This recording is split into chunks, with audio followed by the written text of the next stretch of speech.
country that was forced to give up its nuclear weapons is a country now that when Russia invades and takes Crimea, that Ukraine just needs to accept that going forward. In Georgia, and now we're seeing it happen again for the third time in Ukraine.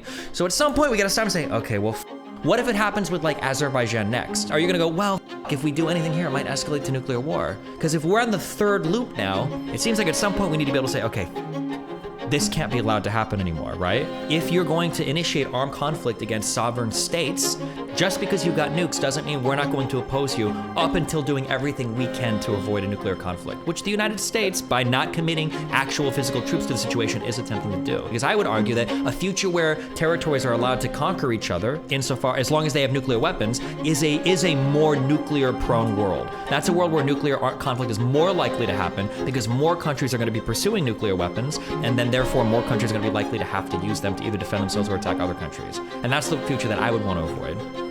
Do you? So I'm curious. How did the conversation with my good colleague and friend Vosh? How did that come about? Are you colleagues, by the way? I don't know. I don't know the backstory to a lot of YouTube relationships. I actually worked at the Young Turks for a year and a half, 2017 to 2018. But it was sort of, it wasn't the most intuitively natural fit because it's not like I had aspired to be a YouTuber. I had like a side little YouTube channel that I did sometimes, but it wasn't like a main pursuit for me. But even having been on the Young Turks, I still didn't really find myself being particularly compelled to delve much into the YouTube. I don't know. Gotcha. Cultural minutia. So I'm not familiar with your whatever relationship you might have had or did or do not have with him. It's long, complicated, sorted, not important. We're mortal enemies, but it is what it is. Okay. Well, how did it come about? Well, I've done a quote unquote debate with him before. I'd never really approached these things as wanting to debate so much as like I'm like want to stand on a stage with a lectern or something and abide by formal debate rules and then we poll the audience to see who's won or something. I just more I'll have a conversation more or less with anybody within reason, if they're asking me to do so. And it seems like there could be some value derived from it. So, he in 2020, he said on a stream that he would challenge me to come on to debate, and I would be too much of a wuss to do it, I guess. And so as it tends to happen, people who were watching, I guess, started sending me messages and asking me if I would be brave enough to come on the stream. So I said sure, and I did it. I think it was August of 2020. And it was sort of a similar style of exchange where a lot of it somehow like boils down to him issuing me this like yes or no moral ultimatum. And if I like request a sentence or two to elucidate the point I'm trying to get across, that means I'm dodging the question, and then that invites interruptions. And then if I try to override the interruptions to express the original point, then I'm so it's always just a mess. Sure. So just I guess this past week, a similar thing happened where people, followers of his, I guess, were, beckoning me to accept a challenge to debate specifically over the, Ukraine-Russia stuff this time. So I said, yeah, man, I'm as not particularly pleasant as it was the first time around. I'm still open-minded toward doing it, mostly because the subject matter right now is of such grave importance. So I'll put aside whatever personal reservations or the potential for like unpleasantness and do it if it means maybe a subsection anyway of the audience could be exposed to some arguments or substantive points that they might not have heard otherwise. So that was my thinking, and then he signed on to it, and not really much more to it beyond that. Every once in a while he'll send me a snarky tweet about something or other, but I can't I'm in no position to condemn that. Sure, gotcha. Okay, gotcha. Would you, in terms of like overall like rough political leanings, how would you describe yourself? Yeah, so as as I first became politically conscious, as like an adolescent, I just kind of instinctively identified with the Democratic Party. I'm still a registered Democrat now. Okay. Maybe more like the progressive end of the Democratic Party. That was just kind of my initial conception of what my political affiliation is. Over the years, especially within the past couple years, I've honestly, and again, I hope people don't assume this is a dodge and I'm like trying to conceal that I actually identify as a fascist or something, because it's not the case. Over the years, especially again as of late, I've become less and less wedded to just the mere kind of notion of trying to attach a kind of all-encompassing label to myself along those lines. I'm happy if people want to, ascribe one to me. I get called everything: left, right, center, up, down, right, left, etc. So I can't say that I have a fully kind of articulable sort of political ideology that would be conducive to a label at this point. No, I mean, I'm happy to explain my views and positions on different things, or who I'm voting for or who I'm not voting for, like what my attitude is on a particular election. I guess, and I don't want to be like self-serving, I don't want to sound like highfalutin about it, but more and more what I'm interested in, as opposed to achieving any kind of like particular ideological or political or like activist objective, is that just doing what I can to like kind of just best depict reality like journalistically or analytically for people. So I guess that's sort of like my guiding impetus. And if it sounds pompous, okay, I mean, what do you want me to tell you? That's sort of, as best I can discern, that's sort of like the guiding politically oriented principle that I have in my brain at the moment. Gotcha. Okay. So Vosh wanted to argue with you over stuff that was going on Twitter. What do you think yours and his main contention was about, related to, I'm guessing this is related to like Ukraine, yeah? The main contention that he wanted to argue with me about, like ahead of time? Well, I mean, I'm sure it was some variation of, I'm a coward because I'm concealing that my true belief is that I support Russia, or even maybe that I'm paid by Russia, or again, that I'm like a fascist, and that informs my support for Russia and hatred of Ukraine. That's the basic thrust of people who have like a suspicion of me vis-a-vis Ukraine. That tends to be more or less what they are trying to like kind of elicit me to admit. I don't know. Maybe there was something more specific that he would have wanted to nail me on. I'm not sure. I did go on a bit of a, I mean, I was going to say digression, but I actually don't think it was much of a digression, really, because there are really sort of potent relevancies. But I did go on a bit of a unusual, down a bit of an unusual rabbit hole past maybe month or so, just on World War II stuff.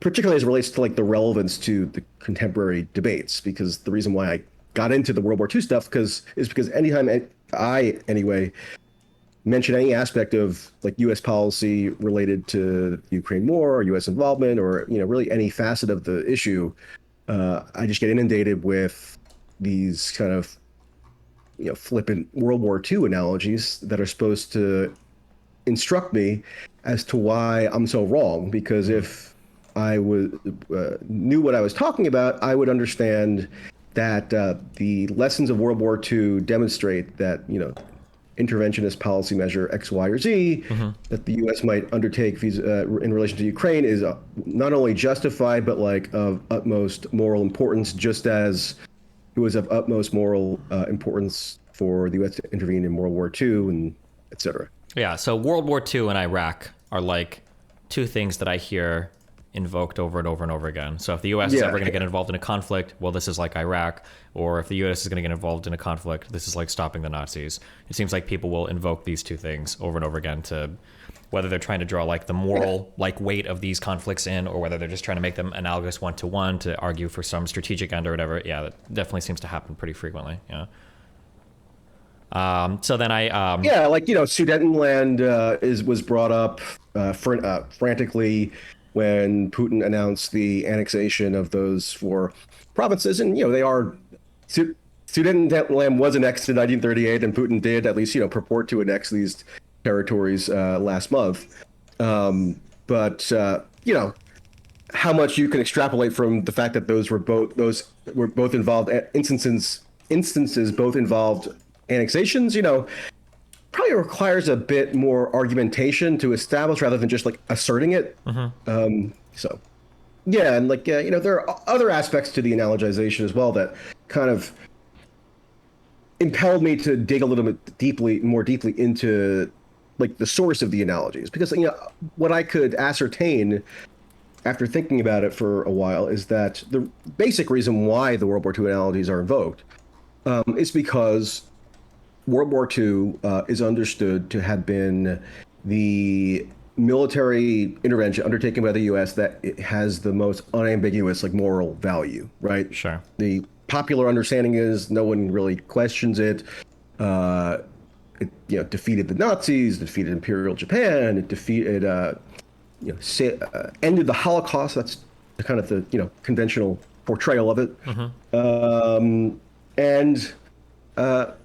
I think there's a whole lot more ambiguity around that in a variety of different directions that maybe people don't fully appreciate because they haven't really done a systematic review of the historical record. Maybe they don't appreciate it because they would prefer not to be exposed to some of the more maybe uncomfortable or awkward facts about U.S. intervention into World War II. But whatever the reason, clearly World War II still today, more than any time I can really recall, at least in my own kind of conscious adult life, it still has a huge potency in terms of the moral content it's supposed to tell us in terms of how we are to think about contemporary issues. And I think one reason why it's so potent now is because we're being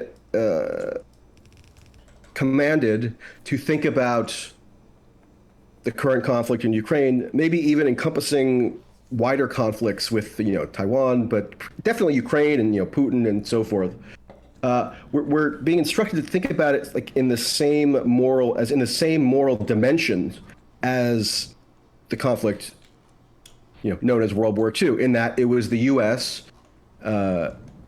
Defending democracy against the brutal encroachment and conquest of fascism / authoritarianism. And now that's been revived as the guiding impetus of kind of the world organization, apparently. And so the urgency of combating Hitler and fascism in 1941 is of a similar order as the urgency of combating Putin and whatever I guess fascism is ascribed to him today. And I think that's not exactly a recipe for clear-headed thinking or rational analysis. Given how enlivened people just sort of innately seem to get around Hitler and fascism and the Holocaust and such.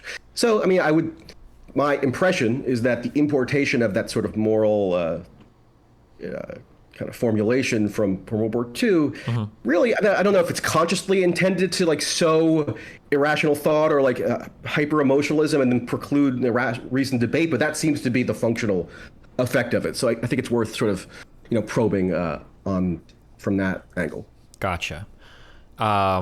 So where my political understanding is at right now is outside of very select academic circles, because even in a lot of academic circles, it seems that when events or comparisons are made, or when words or labels are used, it almost seems exclusively like people are drawing on a bunch of normative baggage or moral or ethical baggage from these words, and then that's kind of how it's used.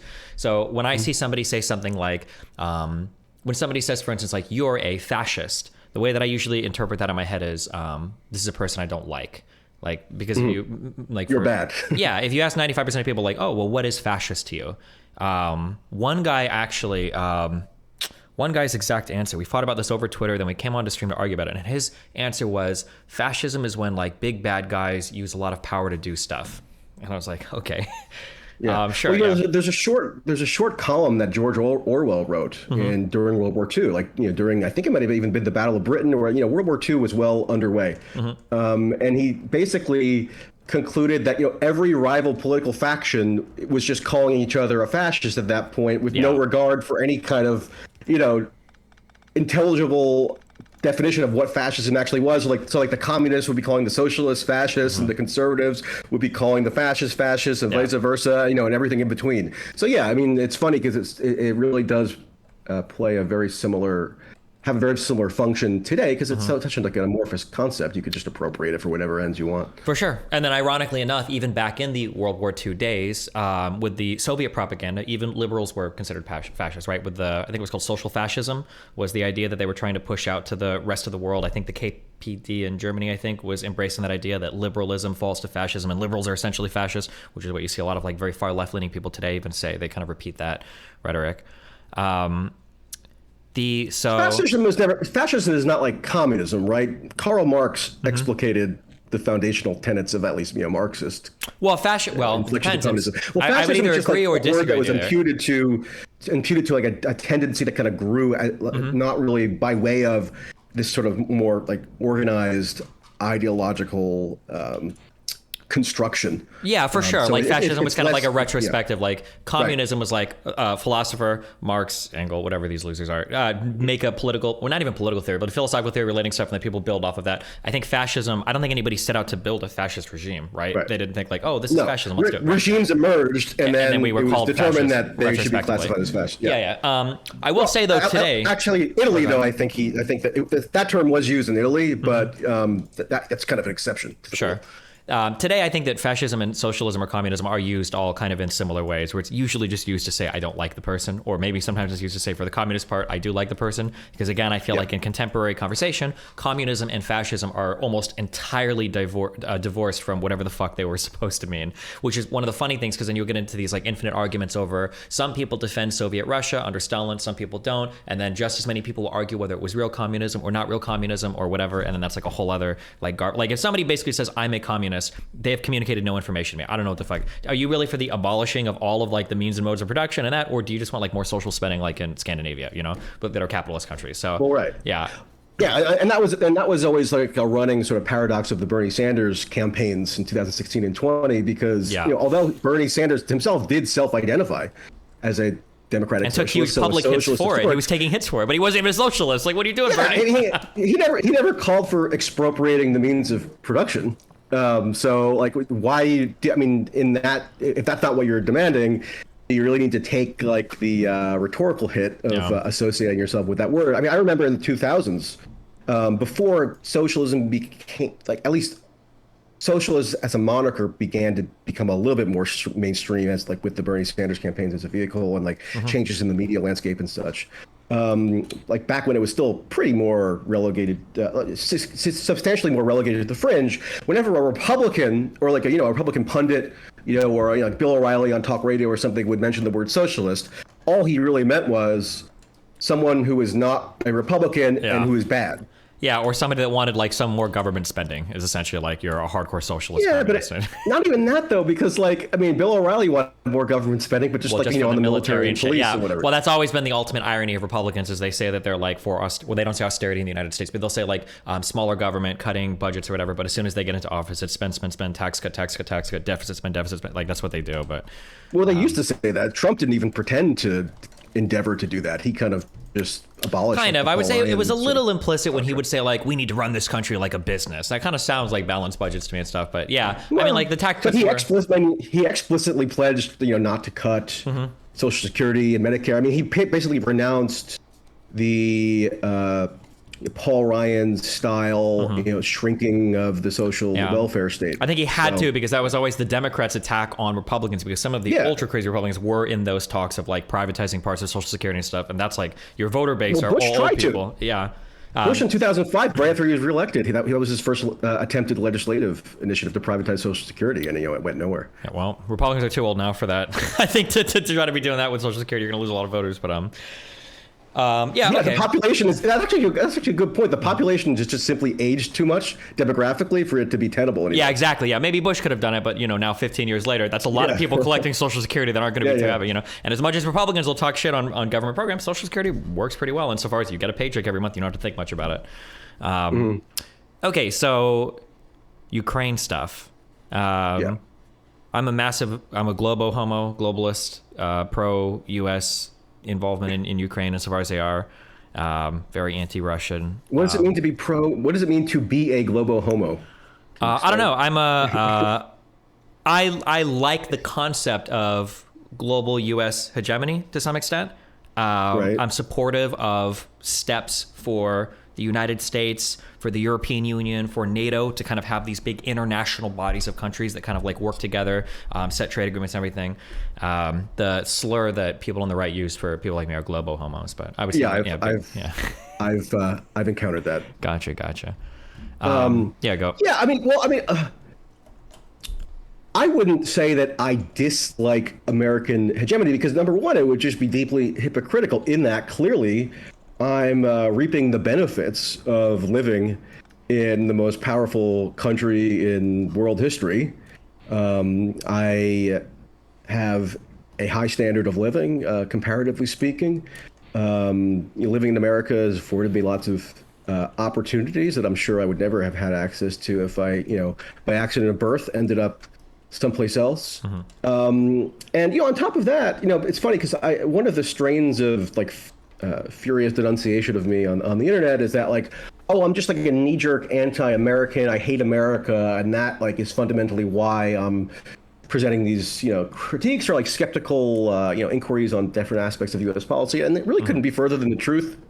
Funnily enough, I to the extent that I've had like debates with or I guess like political conflict with people on the left, people who are genuine leftists, it's usually over them really having some kind of like antipathy toward the U.S. or like an America or like the American project or American culture, something about like the ingrained nature of the United States they just viscerally don't like, right? I mean, there is a strain of the left that I think meets that sort of definition. And I never identified with that. I mean, I actually like the United States, again, partially for selfish reasons, because it's the most sort of interesting place to live, I think, as the number one military and economic hegemon. And number two, I actually just generally like the country itself in terms of like the people. I've been all over the U.S., pretty much every region. I've done, a lot of, largely through, different journalism I've done, but also just various purposes, and I do have like just a strong personal affinity for the country. So it's so incongruous with my own sort of conscious sense of my own beliefs when I'm told that I actually somehow loathe America, which is not true. However, that's not that affinity for America, and even like a basic acceptance, and this is another point of contention with people on the left. I've made the argument that there could be like a generic sort of simple homespun form of patriotism or even reverence for patriotic symbols like the flag or whatever that could be channeled into productive toward productive ends. So I did a column after the Bernie Sanders dropped out of the 2020 campaign saying it seemed like this particular campaign in 2020 did not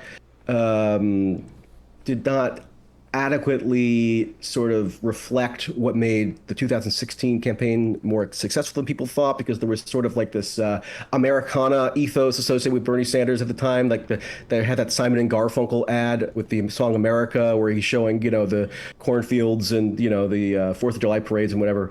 It didn't really capture that same sort of, ethos.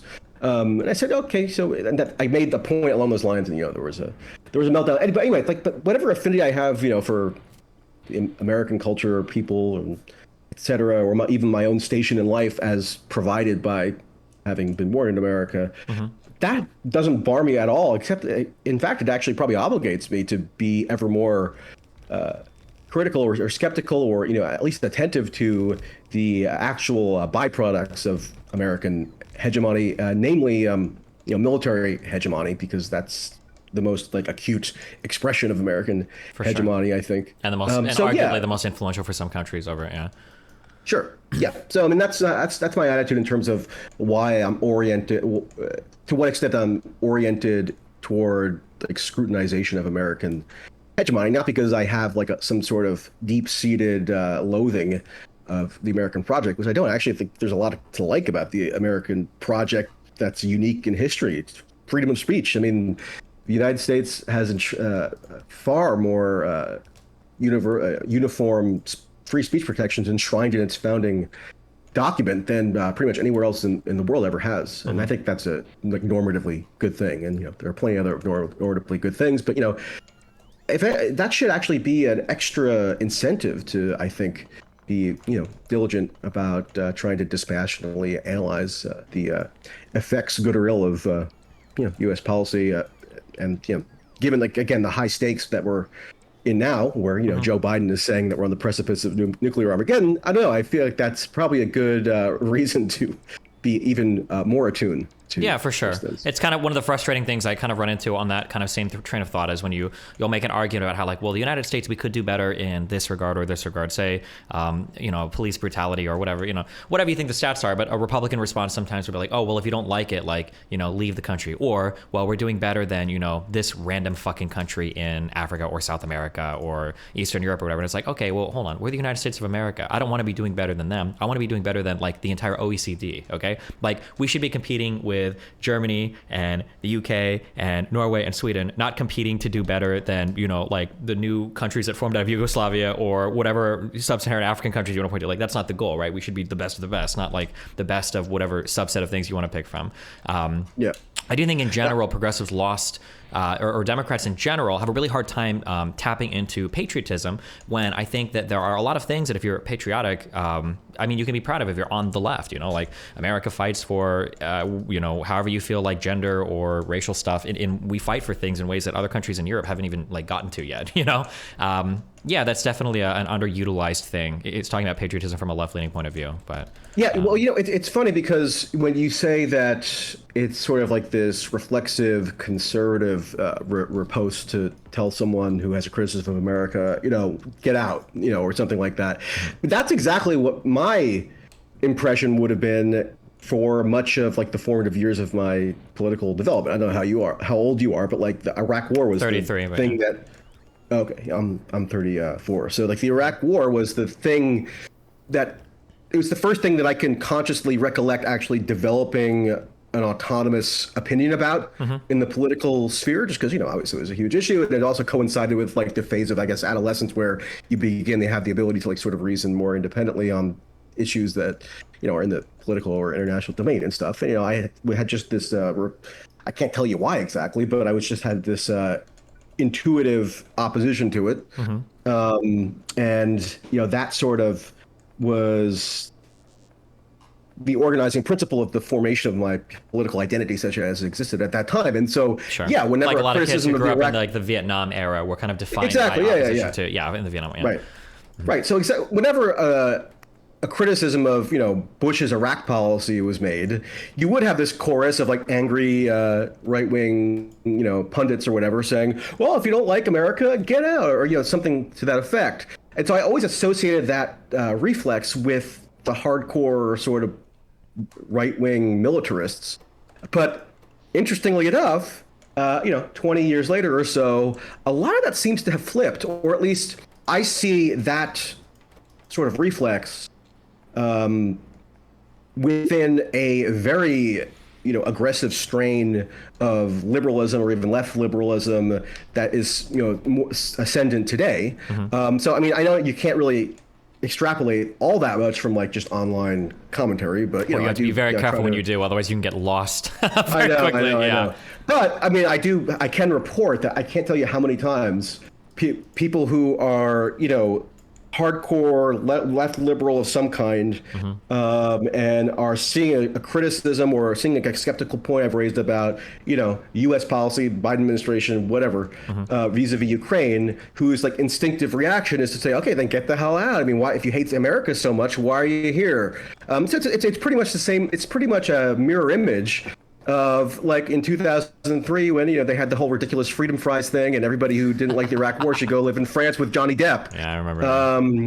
It's the flip side of that, and it's sort of interesting because it suggests to me that actually whatever that impulse is, it's not like it doesn't only find itself in one political party. Tethered to the right. Exactly. which is unfortunate. That's probably as I've gotten older, and I'm sure probably the same for you. There are things that you would have associated at one point in time with like people on the left, people on the right, and then you kind of get a little bit older and you're like, ah, fuck. Like it feels like there's a big bag of things and people just kind of pick and choose with whatever works at the time for whatever their political ideology is. Like, I don't know if I'll live long enough to see this, but one of the craziest things to me, or one of the most interesting things I could imagine, is if the Hispanic vote did start to flip to the right, I'm really curious if you would see the immigration platforms dramatically shift on both sides. Like, would Democrats start talking a lot more like Bernie Sanders in terms of, okay, well, hold on, let's think about local jobs, let's be a little bit more protectionist. Do we really need more immigrants coming in? And would Republicans flip and go, well, hold on, some of these Hispanic people are really good, they're escaping bad countries, we need to, have them build our economy, bring them in. I wonder if the immigration stances would flip if the voting patterns flipped a lot. I wonder that sometimes. Well, I mean, in the 2020 election, the reason why, one reason why it was like relatively closer than people might have thought, given how catastrophically the reelection of Trump was presented, and in that, if this happens, democracy's over, et cetera.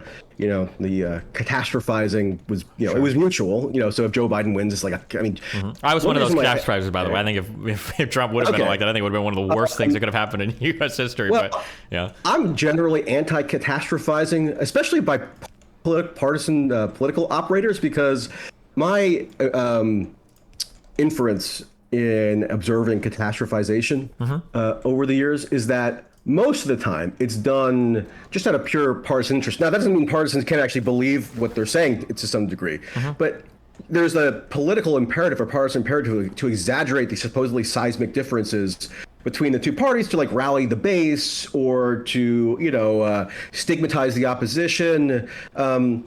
And I think a lot of the time it doesn't really hold the catastrophic outcomes that are prophesied. It's always your political prerogative to say that exactly. like the opposition is representing a threat to the entire United States or the entire country. Of course, sure. I understand that, yeah. Because, people said I'm sure you probably remember, in the 2016 election, Hillary versus Trump, right? What was the principal argument made against Trump? It was basically a version of this catastrophization. That, Trump was going to do World War III or start a nuclear war. By the way, that's kind of ironic now. Or just that, Trump was such unprecedented danger that we could not even tolerate even entertaining having him in office. Now, of course, I never supported Trump. I never voted for Trump. But that doesn't necessarily prevent me from noticing that there was this huge sort of renaissance of utterly unhinged histrionics around Trump that actually didn't comport most of the time with what he was actually doing in office policy-wise, or with the reality of what his political ascendance actually I feel like produced. Trump is hard to analyze because I think two things happened simultaneously that makes it very difficult. Well, it either makes it very easy or very difficult, depending on if you're good or bad faith, navigating the conversations. On one hand, I think that the media was probably unhinged to an unprecedented amount when it came to covering Trump. But I also think that Trump was an unprecedentedly unhinged president. So I think there was a very weird world where it's like every single time like Trump poured fish food into the fucking water with Shinobi or whatever the fuck the Japanese prime minister was, there was like a front page story. I was like, okay, do I really care? Did he really pour all the fish food in? Do I really need to know this? But then on the other hand, you've got Trump making some of what are, in my opinion, some of the scariest statements I've heard from a president in my entire lifetime. So like statements regarding freedom of speech. When he was running, he would say things like people that burn the American flag deserve to be exported from the country or deported. I think he made that statement. Statements like the media is the enemy of the people, trying to do everything through executive action and military power, sending the military south to try to build the wall. These are statements that are very, very, very scary to me. And then the undermining of the election. Holy shit, that's probably one of the worst things you can do as the president. So I do agree the media had a pretty unhinged coverage of Trump. SNL doing news skits every single fucking night. People talking about crazy shit all the time. But Trump... Christmas carols to Robert Mueller. Yeah, but wait, what was that? Christmas carols sung on these variety shows to Robert Mueller and special counsel. Yeah. But then on the other hand, you did have like an unprecedented amount of unhinged behavior, in my opinion, from Donald Trump in terms of like how he was conducting himself. So there's like just enough there that either side can grab what they need and have their own narratives. But then there's also enough there that if you're trying to go in and honestly figure out what's happened, there's plenty of criticisms to go around. But Trump is definitely like part of that group getting criticized, and for good reason, I would say. Well, I mean, for sure, Trump himself reveled in his ability to make others unhinged, like to make his antagonists unhinged. And he, did the actions that he knew would provoke that response. The way I always thought about this was that on the level of like public presentation, so his communication style, the mere fact that he actually was personally tweeting a lot of the time, seemingly. Absolutely, it was him, or just the fact that like he hadn't held elected office. I mean, he was the first president since he was the first nominee, I think, since Thomas Dewey in the 40s to be nominated for president of a major party without having held either political office or military some military leadership position. So really his approach to politics prior to 2016 had just been one of a pundit. Like he would go on to Fox and Friends, he would just muse about stuff, just kind of speculate and riff. And so it's not like he was, a lawyer who, trained to become a congressman his entire life and therefore was like incredibly scrupulous about only ever expressing support for policies that he would then be comfortable like voting on as legislation. That wasn't his. He would just kind of throw everything at the wall and see what stuck, right? So in terms of his public, and then he carried that forth into the presidency. I mean, I would often call him the pundit in chief. That seemed like his main concept of what the job of president entailed, just to like offer his thoughts on stuff. And much of the time wasn't actually connected to any kind of policy mechanism. So the way I kind of distilled it was, on one level, on this level of public communications, his style of humor, his attacks, his feuding, whatever, that was unprecedented. But on another level, the Trump presidency wasn't unprecedented at all. In fact, it was extremely conventional for the most part. That was like more on the policy level. I mean, there's not really a whole lot that happened, I don't think. Maybe a couple of exceptions on the margins. Policy-wise, Trump was an unmitigated failure, I would say, for the Republican Party. He didn't get... Well, you could say he was a failure, but he wasn't like this unprecedented, radical, 4 years in terms of the actual policy that was imposed. For sure. But people said in 2016 that Trump was going to institute, impose, I don't know, some like Nazi-style concentration camp extermination system or something, something like so radically extreme we could barely even fathom it. Meanwhile, I mean, what did he do when he got into office and he had the unified Republican control of government? When Republicans controlled the House and the Senate. Well, I mean, they did what you'd expect them to do. They, passed a corporate tax cut. Okay, that might be bad. You might consider that a failure. You might not support that, but it's not like this radical, unprecedented move. Yeah, policy-wise, Trump, I would say Trump failed in enacting much of an agenda, other than like what a standard Republican agenda would have been. On paper, it looked like whatever. The issue, though, was I think that Trump's rhetoric, I would say, was uniquely damaging to the office of the presidency and to the brains of Republican voters. I can't think of anybody in my lifetime, and probably even before my lifetime, I'm sure if you go far back enough, I'm not going to be able to tell you anything about presidents in the 1800s or 1700s. But like, I can't think... James K. Polk, he was out of his mind. Yeah, like the undermining, so like the big one that I would focus on would be the undermining of the election. That's really scary to me. And I can't think of any political elected official, I don't think, like federally, that has rhetoric on par with Trump saying that the election was going to be rigged 9 months in advance or whatever. That's unbelievable to me. And while I can't point to like, well, there's a policy that he did about that thing, the phone calls that he was making, the rhetoric from the Republican Party, the challenges to the election, the things that he tried to do, getting Pence to undermine stuff, asking for Barr to do these investigations, trying to throw up roadblocks to the FBI and the Mueller stuff and everything, like all of the actions that he took in commission, some of that was related to Russia, not election stuff, but all of the actions he took, especially insofar as just drawing a little circle around the election stuff, I think that alone is probably one of the scariest things that I've seen. And I think that there were moments where the surprisingly, I would say, U.S. institutions and individual actors, a lot of them who were Republicans, actually stepped up and did their proper job to ensure the proper functioning of our democratic institutions. But if any of these had folded, like, holy shit, who knows? What if Barr would have been more on Trump's side, which I would have expected him to be, and he would have kind of said, you know what, these voting machines were rigged. But Barr didn't say that. He said the opposite. Or what if Pence would have said, you know what, I am going to push as hard as I can to get these votes not certified. But he didn't do that. He said we were going to count the votes properly. That's scary to me. And I think that's uniquely scary. And I think there is room to call out Trump uniquely for that behavior.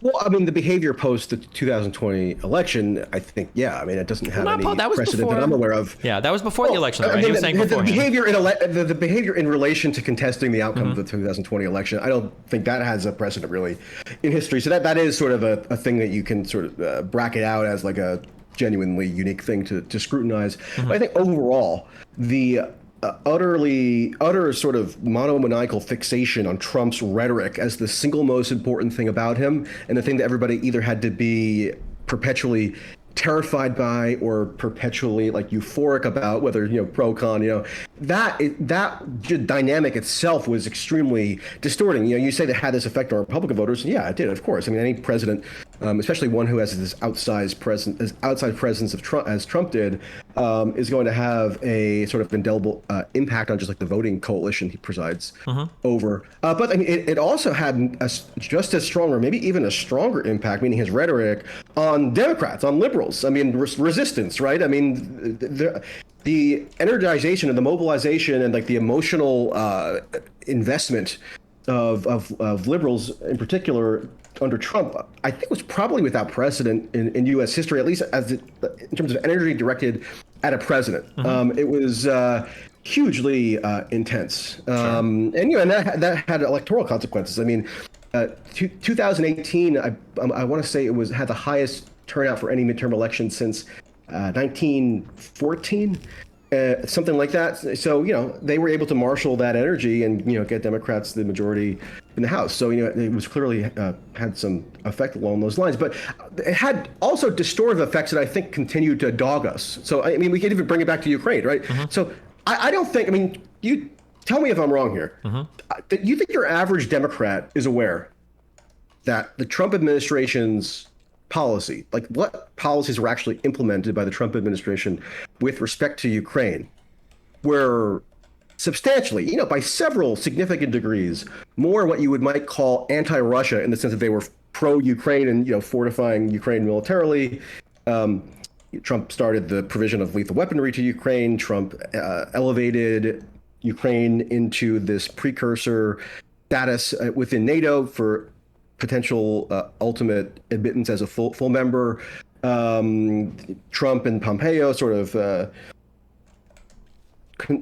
constructed this bilateral diplomatic arrangement between the U.S. and Ukraine, where bilateral military ties were enhanced, bilateral other kinds of ties were enhanced, and that's the very thing that Putin says anyway that he loathes the most, right? The conversion of Ukraine into this basically outpost of the United States / NATO.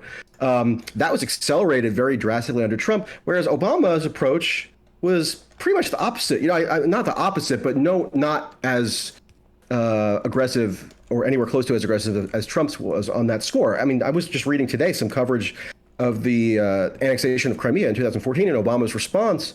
And, Obama was being denounced by Ted Cruz for appeasing Putin because he wasn't going far enough in, deploying, missiles to Poland and doing all kinds of military responses that Ted Cruz and like the foreign policy hawks, like John McCain, wanted Obama to do. Yeah, something. Do you think that most your average Democrat would be aware that was the actual policy impact of the Trump administration, or would they be aware of like the rhetorical flourishes that Trump sometimes blurted out, where people at the Helsinki summit in 2018 he said, oh, maybe Putin didn't hack the election and therefore Trump had committed treason or stuff like that. I mean, I think that probably informs their conception of what Trump actually did in office more than the policy itself. And that seems like a distorting dynamic to me. True, but I mean, like, that's the history of all of American politics on every side. No, like, if you ask somebody name 3 pieces of like successful legislation by Barack Obama,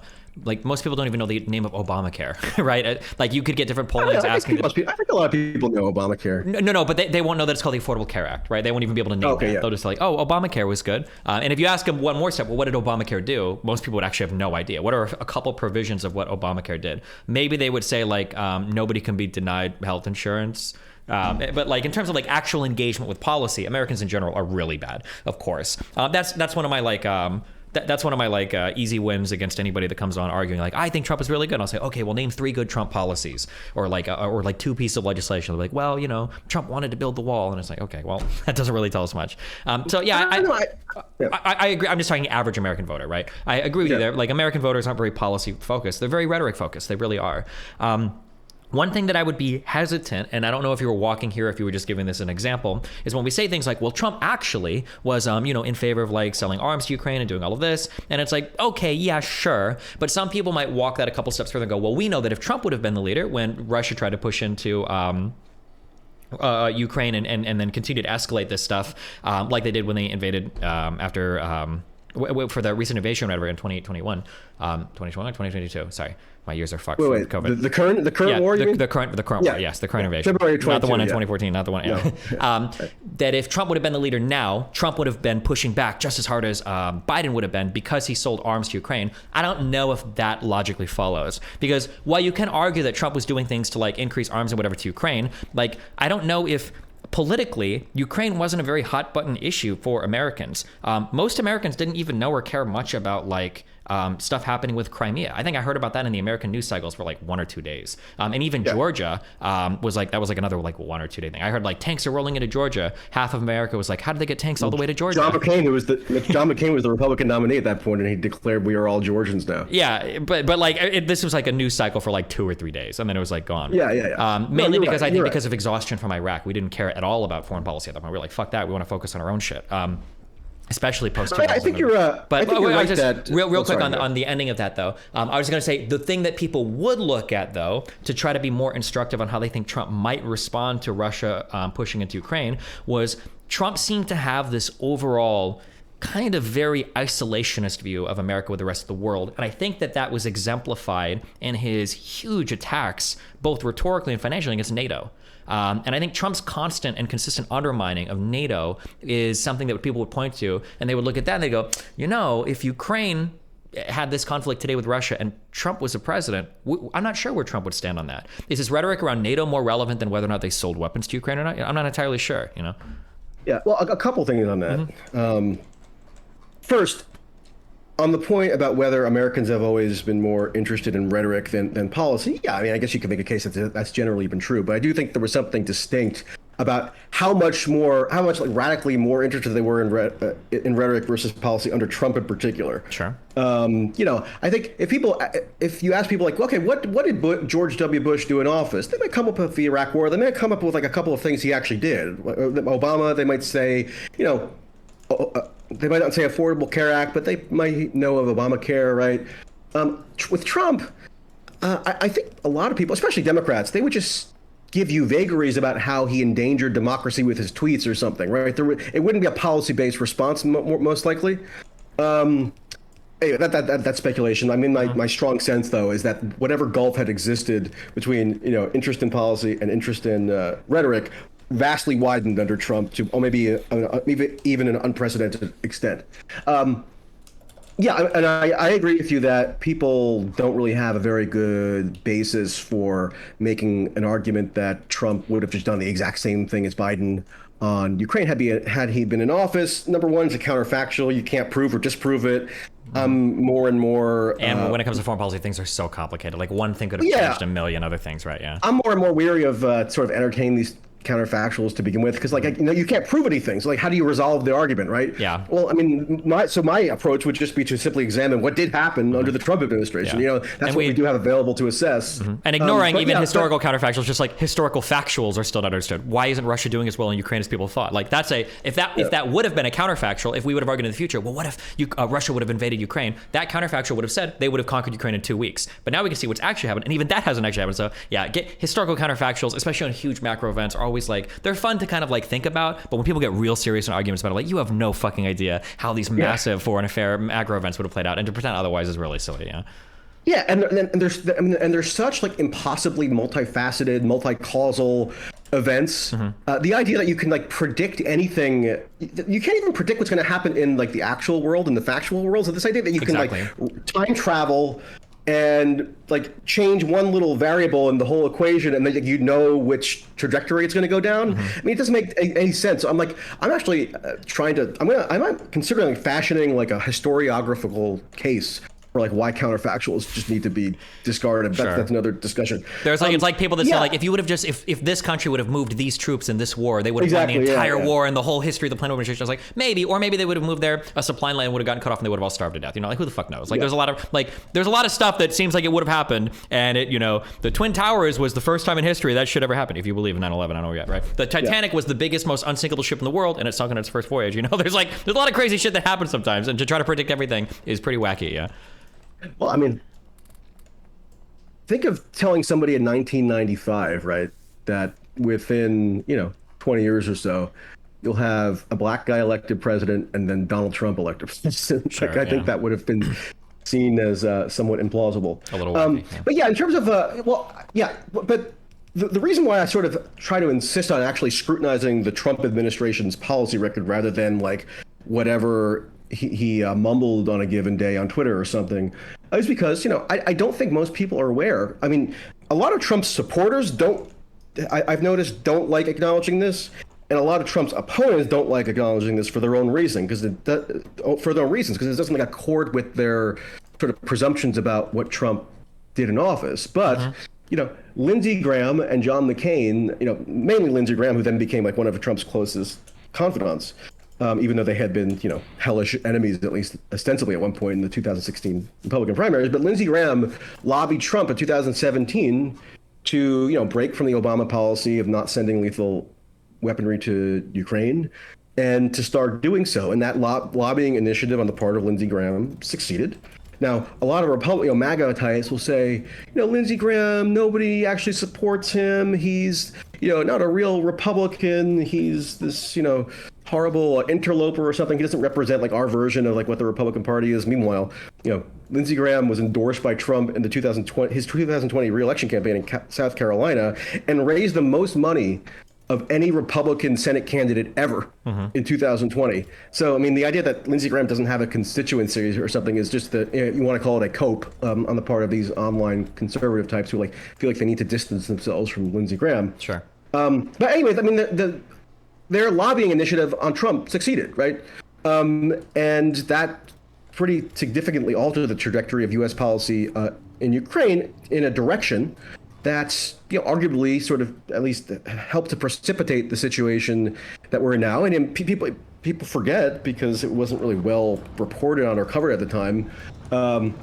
There's only been one impeachment in U.S. history that was centered on one of four impeachments in U.S. history. Of course, half of them were under Trump, but one of them, and the only one that was ever centered on anything to do with foreign policy, and was in 2019 with Ukraine. Right, Ukraine was the central issue in terms of the foreign policy dimension of that impeachment saga.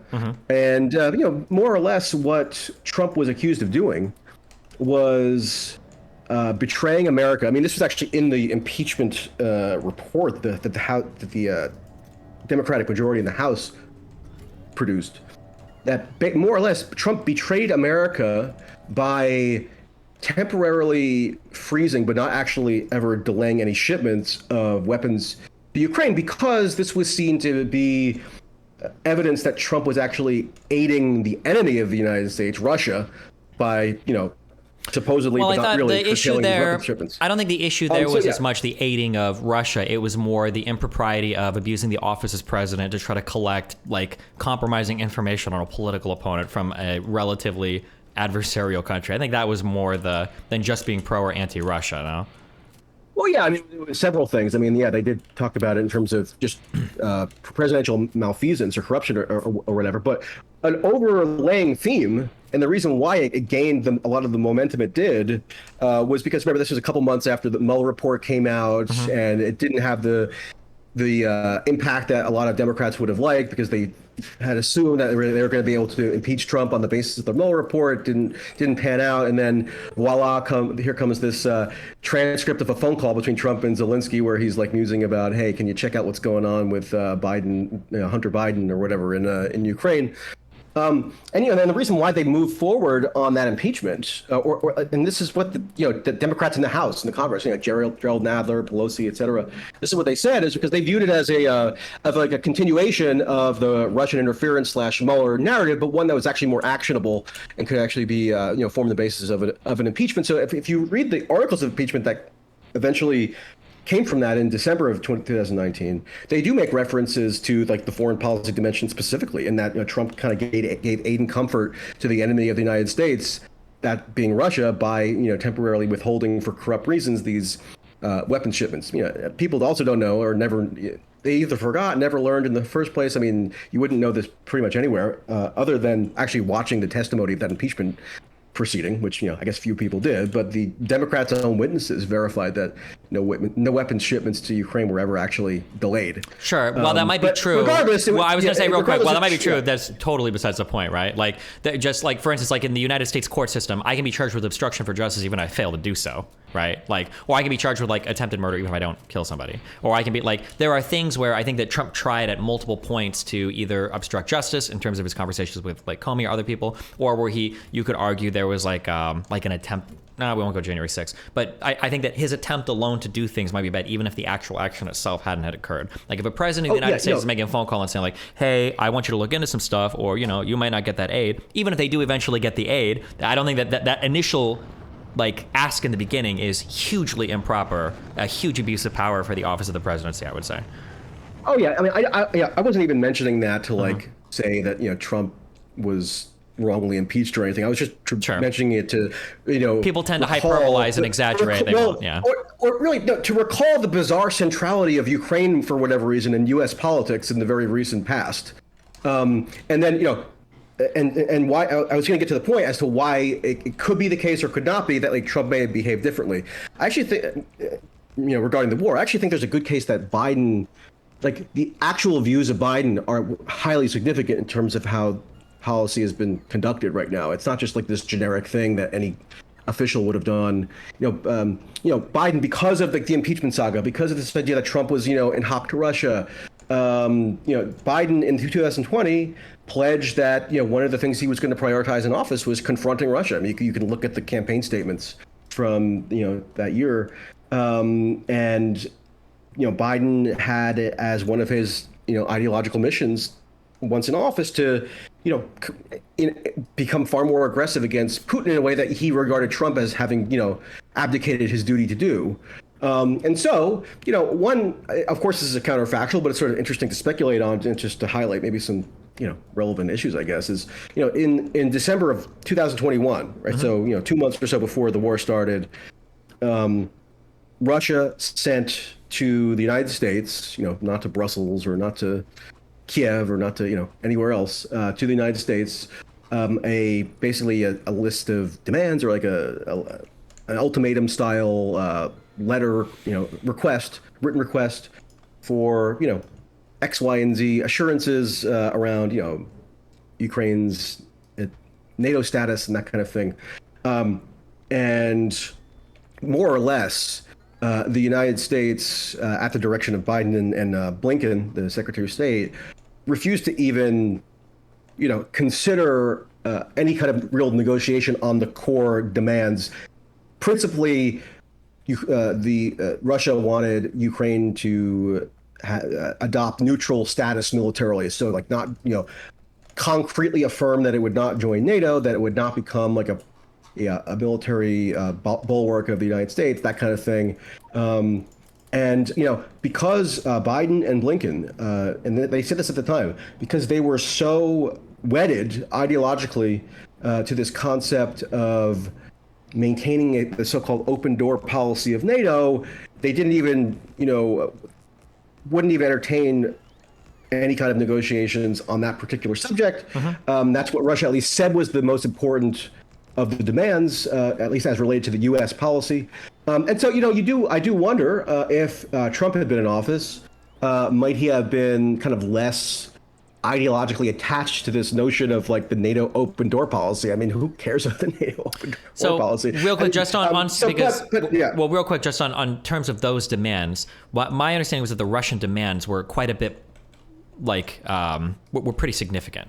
and maybe even unreasonable. They were, yeah. Like, I think that weren't these people like requesting that like NATO forces were going back to boundaries that had been set like in the 90s, and they were looking for like a whole bunch of other restrictions on like how NATO could function. These are things that like the only reason why I'm careful of this, I have to be careful because sometimes I don't know every treaty that's brought up, but like there are a lot of things that like Russia says that are just like it's posturing. You know, it would kind of be like me, you know, like if I have an abusive partner and I go to my, you know, ex and I'm like, you're not allowed to talk to any of your family or friends ever, or else I'm going to beat you. And they're like, okay, well, fuck it. And then you beat her. And then you're like, okay, well, I told her, I gave her a deal and she didn't accept it. And I was like, okay, but that was kind of a bullshit deal. I think Russia engages in that kind of behavior quite a bit. So, and then I would also say, like, what right does Russia have to determine the security arrangements or the alliances or even the trade deals that their neighbors engage in? It seems a little bit fucky to me as well, that like people are very quick to kind of throw, like when we talk about the Ukrainian conflict, Ukraine is like no one talks about. It's always like the United States and NATO, and then it's Russia. And like Ukraine has no seat at the table to their own war, basically, it feels like sometimes. And I feel like people are really quick to hand wave like, well, what does Russia want for Ukraine? Well, what does the United States and NATO want for Ukraine? It's like, okay, well, what does Ukraine want for Ukraine? And if Ukraine is voting to join NATO or voting to look west to the European Union instead of this like Eurasian alliance that, you know, Russia is trying to craft, I feel like Ukraine should have a right, have some say in their own, you know, a future, I would say, their destiny to say, yeah. Well, I mean, NATO is not like a cafe that anybody can walk into off the street, right? It's a military alliance that's primarily led and organized and commanded, actually, logistically, by the United States. So the United States gets a veto over who can join. We do, but I think our policy has generally been as long as countries want to join, right? Well, I mean, I was just going to say that, you know, the point of diplomacy, right? So an argument for why it would be good to conduct actual thoroughgoing diplomacy at that moment, December 2021, was not that you would thereby be validating like the rightness of Russia making any of their demands or saying that they were justified in issuing any of the demands, right? It's not like a normative, you're not like ascribing any kind of normative value to Russia's demands in that context, right? You're having a diplomatic exchange in order to hopefully resolve whatever issues are present without needing to resort to the use of force or with, you know, to hopefully curtail armed conflict, right? That's the objective of diplomacy. Sure, and, but I mean, like, there's also But it was the stated policy. I mean, it was the stated policy determination of the Biden administration on what apparently was the most central demand of Russia's, that it was in the United States' power to address the issue of military neutrality of Ukraine. That wasn't even on the table to be discussed in any significant sense. Now, I mean, looking back, I mean, would it have been? Do you think it might have been not you personally, but like, don't you think it might have been preferable to, I don't know, at least entertain the concept of making some kind of concession on the question of military neutrality of Ukraine, if it would have meant, you know,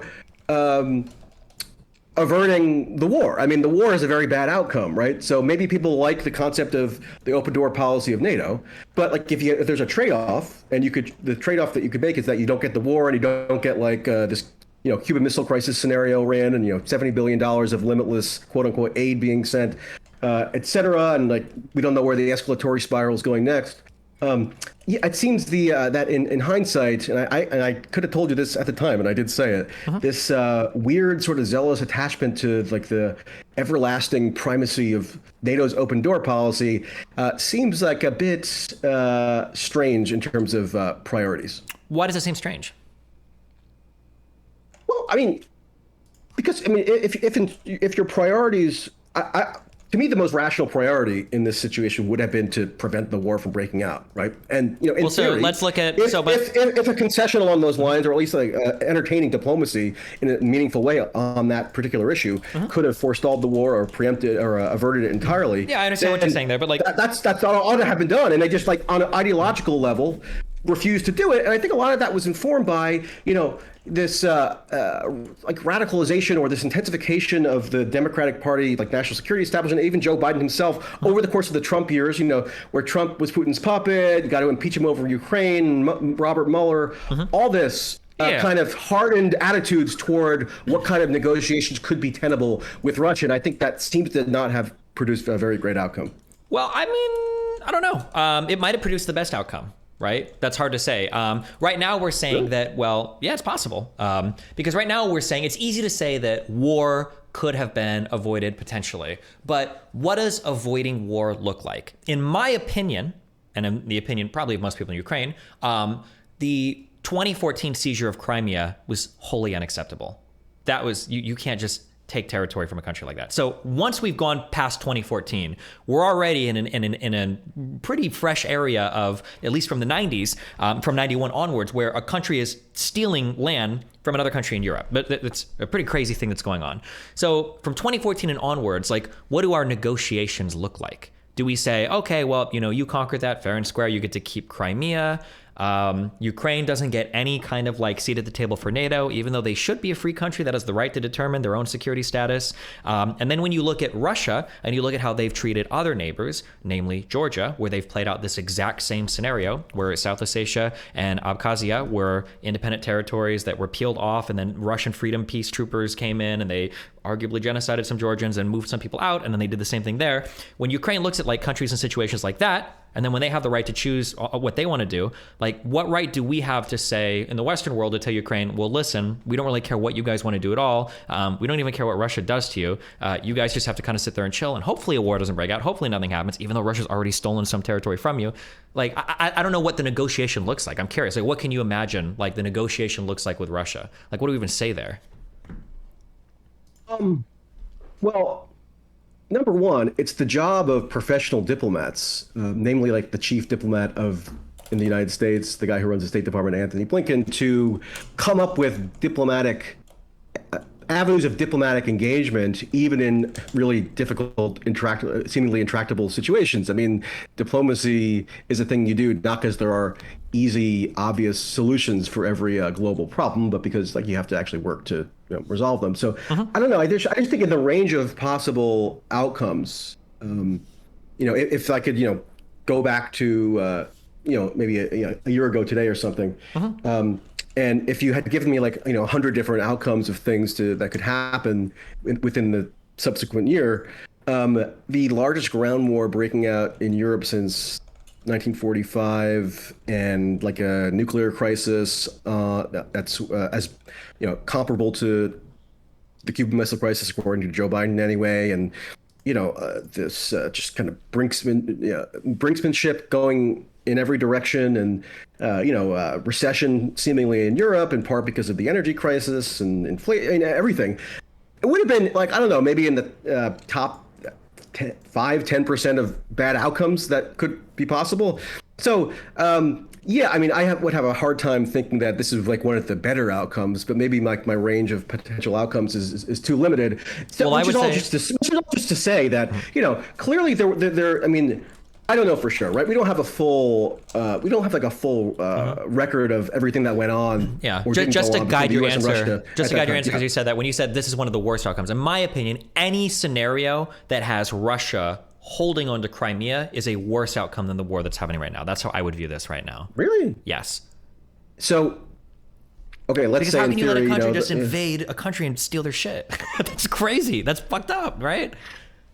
But I mean, I guess I'm not sure how just retaining the imperfect or undesirable or whatever status quo in Crimea would have been worse than like a cataclysmic war where tons of people die and maybe even get incinerated in like a nuclear exchange. I think that the territorial sovereignty of countries, especially in Europe and Eurasia, really the rest of the world, but especially in Europe, can't be threatened. I think that accepting a security arrangement moving forward from 2021, 2022 onwards, where countries can invade other countries and take territory, and as long as they have nuclear weapons, it's okay. I think that's really bad for two reasons. I think one, it's rewriting where we're at in the world in terms of security. This is just, we just haven't in decades, don't have countries go in and take territory. That's a hugely new rewriting of the rules of how the world's supposed to work, number one. And then number two, especially you talk about diplomatic solutions. There was an agreement on the table in 94 with the Budapest memorandums where Ukraine basically said, listen, we're going to give up our nuclear weapons so that you guys don't invade us. Please leave us alone. and that was violated. They gave up their nuclear weapons, and now Russia has invaded and stole their stuff. So what does that say to the rest of the world? It says either one, you need to join NATO immediately, and now we become like an insanely like multipolar world where everybody's like either with the Soviet Union, well, Russia, or with the United States with NATO, or two, you have to get nuclear weapons, because if you don't have nuclear weapons, people are going to invade and steal your shit, and that's probably like a worst case scenario, right? So I would argue there is a future, and I'm doing the historical counterfactual thing that we both say we hate, but like there's a future where let's say, I know, we're only talking hypotheticals, but like say Russia, say we do solve things diplomatically. Okay, hold on, Russia, you can keep Crimea.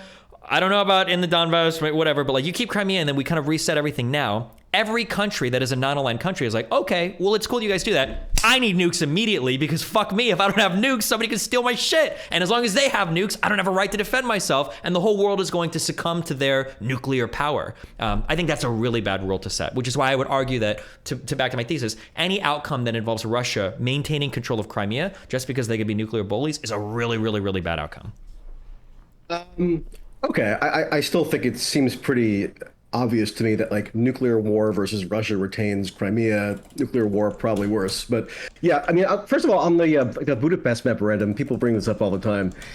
I mean, not that it's a particularly significant point, but it's worth noting that you gonna bring up Belarus? The new I was going to say like that version of the Ukrainian nation state was brand new at that point. The Soviet Union had just dissolved. The Ukraine government, such as it existed at that point, did not have like operational control over the nuclear arsenal. That's was sort of why there was this multilateral arrangement to transfer them out, right? I mean, they were Soviet controred. But they did give them up. They had the third largest nuclear arsenal in the world, and they shipped them all. They were like, yeah, fuck it, you guys, you could take it. But they shipped out a nuclear arsenal that they did not, in practice, have any operational control over. So yeah, I mean that's true. I think I guess people just sort of invoke that for kind of like spurious grounds at times. It doesn't matter though. On this idea of territorial integrity, again, I find it odd that people. I'm not directing this at you personally, but often, because I don't. Yeah, okay, I'll direct it.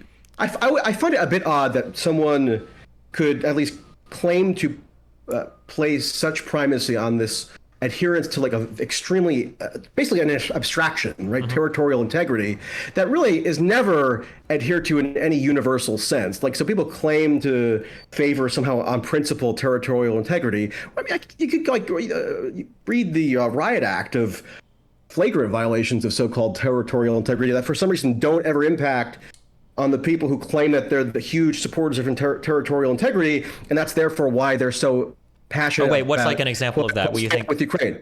Like, what you think the West is relevant? Well, I mean, right now, as we speak, there is a U.S. military occupation force in parts of Syria. I mean, it's not a huge. It's nothing like Ukraine in terms of the magnitude. But to make that now, imagine if in Afghanistan, or imagine in Iraq, or imagine in Syria, if the United States was there and we said, okay, here we are in northern Syria. We've got all of our happy oil trucks driving north to Turkey, driving east to Iraq. We own this territory.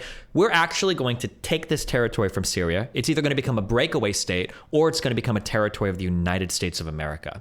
Now we can say in one breath, okay, well, the United States is occupying places of the world, but to break it away and to remove that sovereignty from Syria and to claim it as our own territory, that would be unprecedented. And rightfully so, people would be like, USA, what the fuck are you doing? We didn't do that even in Afghanistan. We didn't do that in Iraq.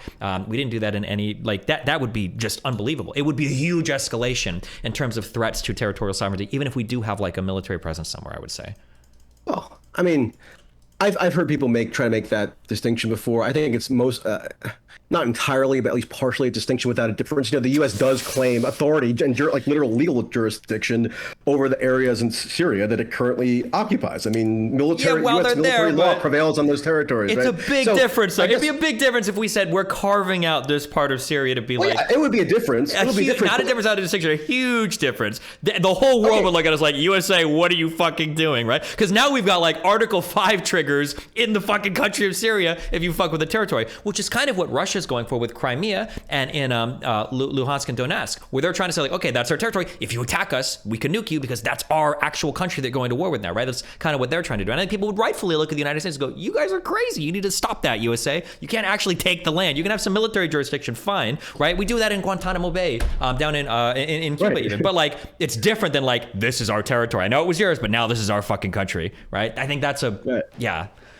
Yeah, I mean, it would be a difference. I'm not denying it would be a difference. I mean, on the Article 5 thing, it's interesting. I'm sure people would make arguments that Article 5 could be triggered whether or not the territory is formally annexed. So, like, if there was some big attack on, like, U.S. forces in Syria right now, I mean, could you trigger Article 5 for action? I mean, Article 5 doesn't have this really specific... I think I could be wrong, but I thought an Article 5 trigger specifically said it cannot be with troops deployed on foreign soil. Somebody can correct me if I'm wrong on that, but I think Article 5 specifically says it has to be within your borders. Poland can't send fighters to China, have them shot down, and then trigger Article 5 to bring in NATO to fuck up China.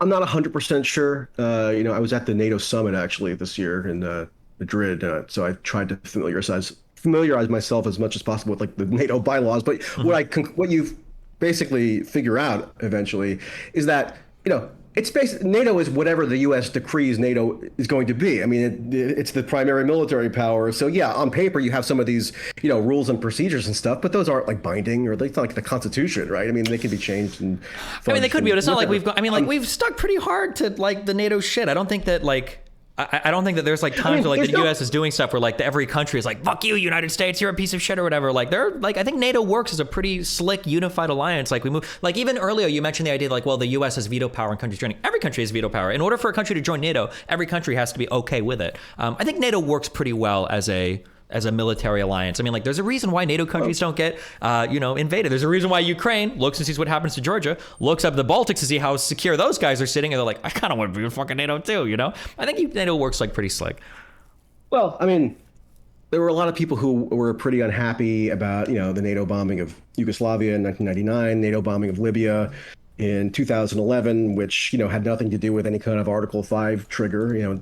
Suddenly bombing Libya was in the purview of NATO in 2011, the NATO military mission in Afghanistan, Yeah, people might have been unhappy with the outcome, but, like, the support going in was there, right? Gaddafi was insane. Like, there were actual, like, well, I don't know how you feel in terms of, like, biological warfare. What do you support was there? I mean, like, the support was there for the bombings in Libya, but the occupation afterwards was fucked. Support among whom?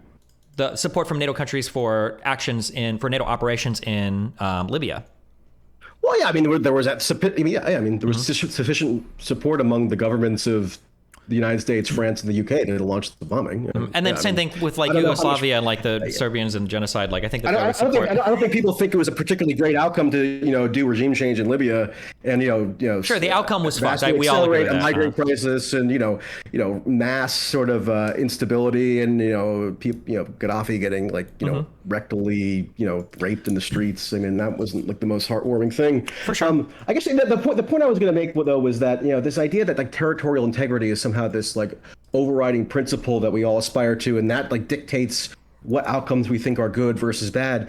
I mean, I think a lot of that is a pretense. I don't know if it's a pretense with you. I mean, I didn't want to, like, direct it at you personally because I don't know enough about you to do so. That's fine. I can tell you about I'm actually not going to do so because I don't know enough about you to, like, know if this is accurate. But I know a lot of the time it's like a conceit, because, I mean, whether or not the U.S. presence in Syria, would be different if the U.S. formally annexed the territory. But either way, it's still not in keeping with this supposed notion of territorial integrity that everybody is singing kumbaya to. I mean, they're not respecting the quote unquote territorial integrity of the presiding Syrian authorities. And maybe you could say that's good or bad, but it's just simply not in accordance with the so-called territorial integrity mantra. In the case of China and Taiwan, the United States has, a policy on the books that originates with Richard Nixon when he first did the opening with China, whereby the U.S. affirmed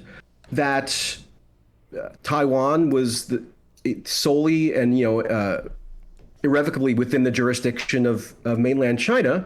So presumably, according to that, the territorial integrity issue as pertains to Taiwan would require affirming that China, mainland China, PRC, has political and military and economic control over Taiwan. But of course, but of course that's not the way it works in practice. So people don't affirm territorial integrity in that respect in terms of that conflict. I mean, I know Iraq is sort of an easy analog to bring up, but like, what's the relationship of territorial integrity there? The U.S. endorsed the unilateral declaration of independence by Kosovo in 2008. That did not respect the quote territorial integrity of the country that it broke away from. Russia strenuously objected to that at the time, and they still complain about it today at the UN as like showing the hypocrisy of the U.S. Supposed ideological commitment to territorial integrity. And I've even talked to foreign U.S. People who work at the government at pretty high levels, who I'm not going to name because it was like off record and stuff, but. You'll even get them to admit, and they could be hardcore Russia hawks. You'll get them to admit that. I mean, the Kosovo thing was just manifestly and obviously not an example of territorial integrity being NATO. It was the opposite. Yeah. It's always circumstantial. Sure. So this idea that suddenly with Ukraine, territorial integrity is the thing that we're all supposed to be so hyper animated by doesn't pass muster with me. I think people invoke territorial integrity with respect to Ukraine not because of their belief in territorial integrity as such, but because it's sort of a pretext for advancing the thing that they really do believe in or they really do feel strongly about, which is the need to basically fuel a military offensive against Russia with the ultimate objective of toppling the Russian government. That's clearly what's going on. Yeah, so I understand that people can use territorial integrity as a pretext for other things. When we talk about territorial integrity, we can talk about different types of integrities or different types of sovereignties, like the right to not have an enemy military in your borders, the right to not be fucked with by enemy countries in different ways or other countries in different ways. But there's a very specific idea of a country coming in and stealing land from you that in general, like I think the world has kind of moved past for at least like the last 30 years. It's just not something that we really do anymore as countries invading other countries and taking land from them. Now we can talk about other types of territory. The U.S. did it in Iraq, right? I mean, I'm sorry to. Well, in Iraq we didn't do that though, right? That never happened, right? Well, I mean, but the U.S. militarily occupied Iraq. Military occupation, but we didn't take any parts of it. We didn't say that this part is now not part of Iraq. This is the United States, or this is an independent territory now. We didn't do that. We didn't mess with the borders of the country. The U.S. had the largest military base, I believe, correct me if I'm wrong, I believe that for at least quite a long time. The supposed green zone, remember where the U.S. embassy was in Baghdad? It was like it was the largest piece of geographic territory that the U.S. military controlled anywhere in the world. Right. So like U.S. law, I mean, U.S. military law, prevailed jurisdictionally in that territory. Well, I mean, U.S. law prevails in any military base, I think, anywhere in the world, right? If you're born in a military base in Okinawa, you're a U.S. citizen, right? Okay, the point is, the United States did not respect the territorial integrity of Saddam Hussein. Now, maybe you could say that's a good thing or a bad thing. I agree. We're getting hung up on this. It wasn't the operative issue, right? But I'm saying that, like, let's say the United States would have said, by the way, Kurdistan is now a separate country. That's our country now. And they would have broken that territory off from Iraq. I'm not saying that what we did before, obviously it was a war, wasn't a violation of Kosovo and Serbia. Sure. Kosovo unilaterally declared independence in 2008. The United States, over the objections of Serbia, over the objections of Russia, the United States, because it's the most powerful country, then marshals diplomatic support to actually acknowledge that declaration of independence. And territorial integrity was of no concern, at least as regards Serbia. We can do a separate. Again, it's always just incidental. That's what I'm saying. No, yeah, I understand, but we're hopping topics. Okay, so we can talk about Kosovo as a separate thing if you want. I believe that declaration of independence. We don't have to go deep into Kosovo yet. Sure, okay, but I'm just saying that even Kosovo's declaration of independence, something that was largely supported by the international community, and again is fundamentally different than like a country coming in and saying like this is our land now. And I'm not saying that like America or every country respects all of the sovereignty of all the countries at all points in time. I'm just saying there's something unique about breaking off parts of a country and declaring it as like independent or part of your territory. If we would have annexed part of Iraq, even if we were already violating their territorial sovereignty with our military bases, with our occupation, or whatever, if we would have annexed parts of Iraq, that would have been a huge deal. It would have been unprecedented. It would have been a massive elevation in our invasion, right? Like, even if the stuff happening before was bad, this would have been even worse, is all I'm saying. Sure. Again, it's just hard to take like the fervency with which people proclaim that they, revere territorial integrity that serious. I mean, actually, you brought up a great example to that effect, Guantanamo Bay. I mean, do you think that exists at the pleasure of the Cuban government? I mean, it's it's just there's an example after example. Again, I'm not denying that there are unique aspects to what Russia is doing in Ukraine. Obviously, there are. I mean, but I just don't really buy that it's somehow like this ultimate validation of this like deep-seated belief in the ultimate need to preserve territorial integrity that's guiding like the impassioned enthusiasm around this issue. I think ultimately what it boils down to, at least in the U.S., and maybe definitely Poland, Baltic states, where I was when the war started, I went to Poland for a couple weeks and then elsewhere, and I think a lot of the fervency, I think there is some, as the war has gone on, there is some particularized sort of emotional investment in Ukraine as such.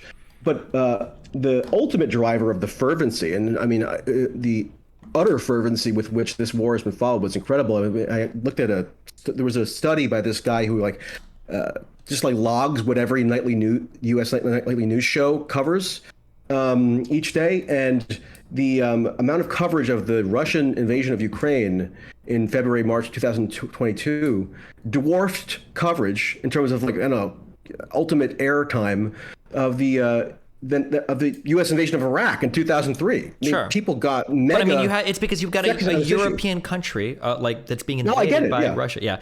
Do you think that it's fair, or how can we say that it's fair that Ukraine should just accept that a country that was forced to give up its nuclear weapons is a country now that when Russia invades and takes Crimea, that Ukraine just needs to accept that going forward? How can we tell a country that sorry, you kind of got invaded and you lost that part and now that's just gone? Well, just to quickly finish the point I was making, I think the reason for that fervency, even as absurd as it sometimes seems, really more coverage than Iraq invasion, that seems a bit odd. But the reason for the fervency, I think, is largely a function of the ideological fervency with which a lot of people view the current geopolitical role of Russia. Russia is this, that's why they always bring up World War II, Hitler.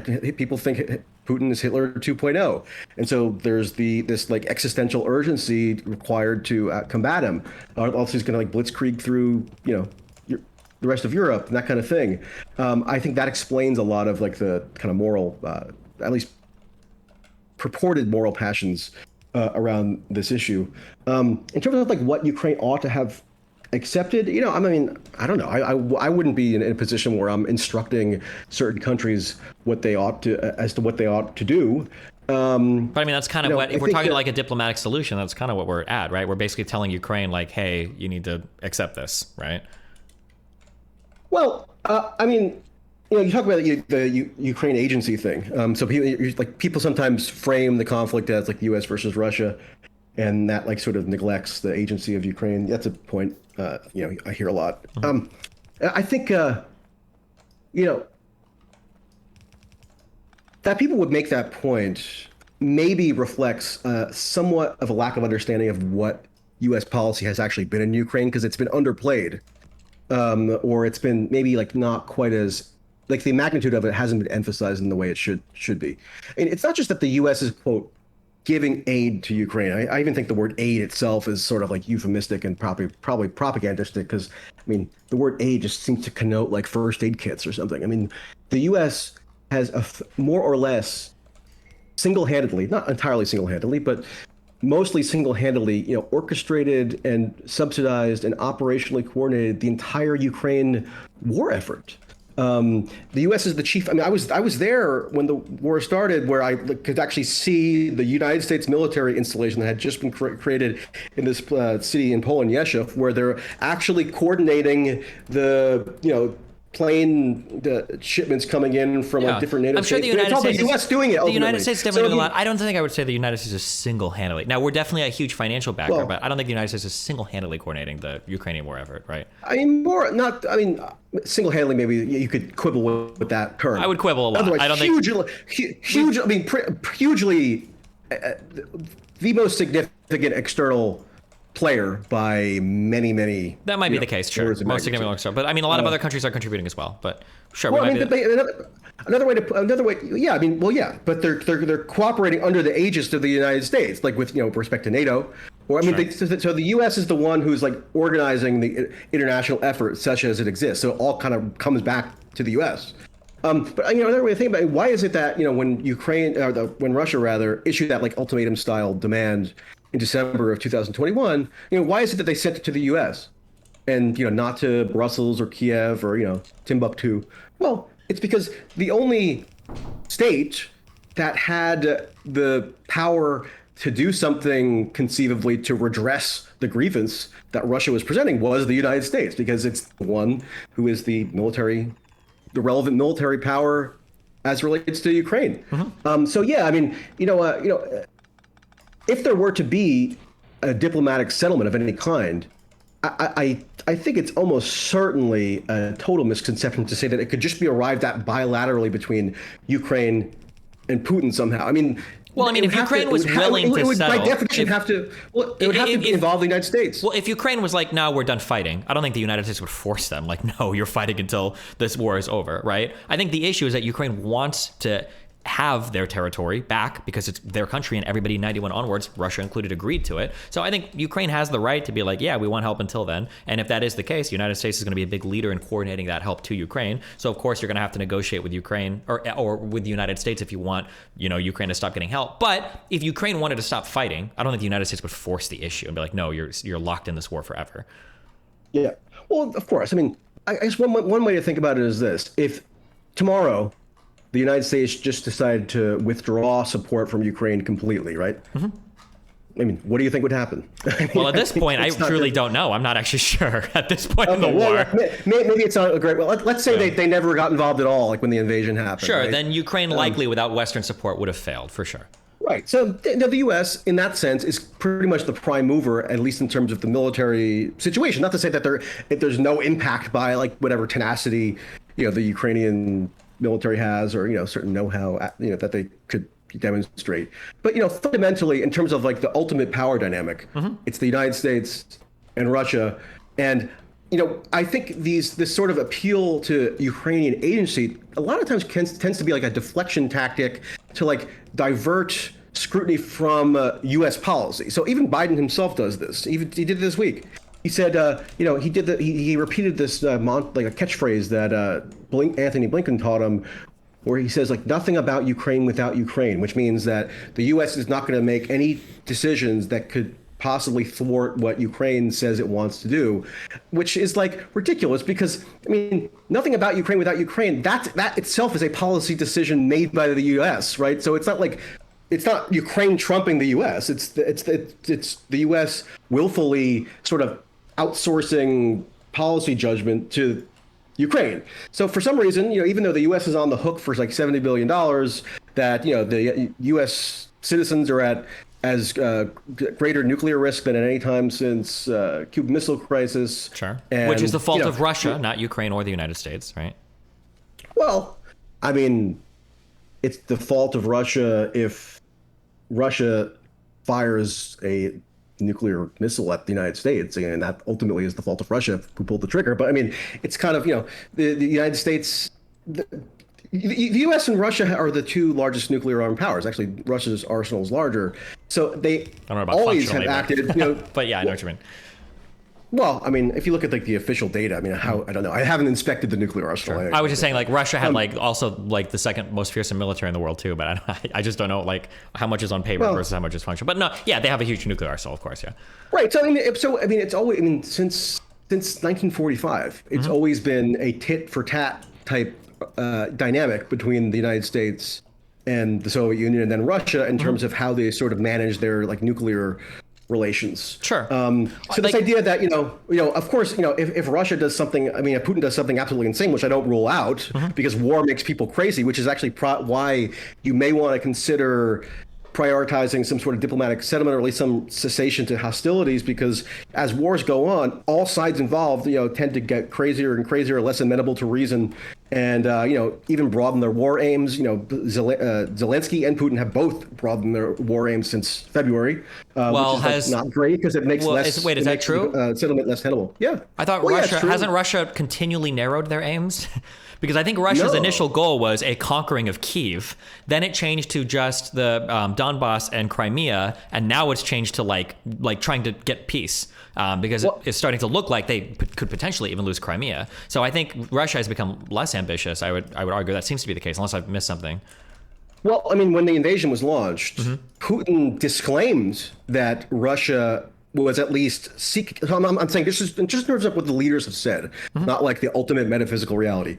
In terms of what Putin said the war aims were, he just claimed that Russia sought to like conquer any Ukrainian territory. Right now, he's explicit that Russia does seek to annex territory. So that's now an explicit war aim, and hence the annexation. And then in terms of like the Ukraine side of things, which is functionally the U.S. side, with Ukraine as a sort of a proxy, not to deny their agency, but just to reflect the reality of how they have their military power at this point.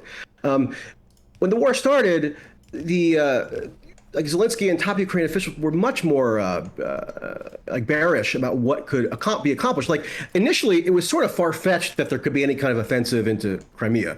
Like people thought like that was going way too far. That Russia could actually might be doing a nuclear strike on account of that. Now, I mean, over time, as the war dragged on, as like passions intensify and like animus solidifies, retaking Crimea. You saw like, I mean, I think it was in June that like, I think it was the Ukrainian head of military intelligence or some military official was quoted in the Wall Street Journal saying, yeah, we're going to get Crimea. But like, it could have just been one guy, who knows?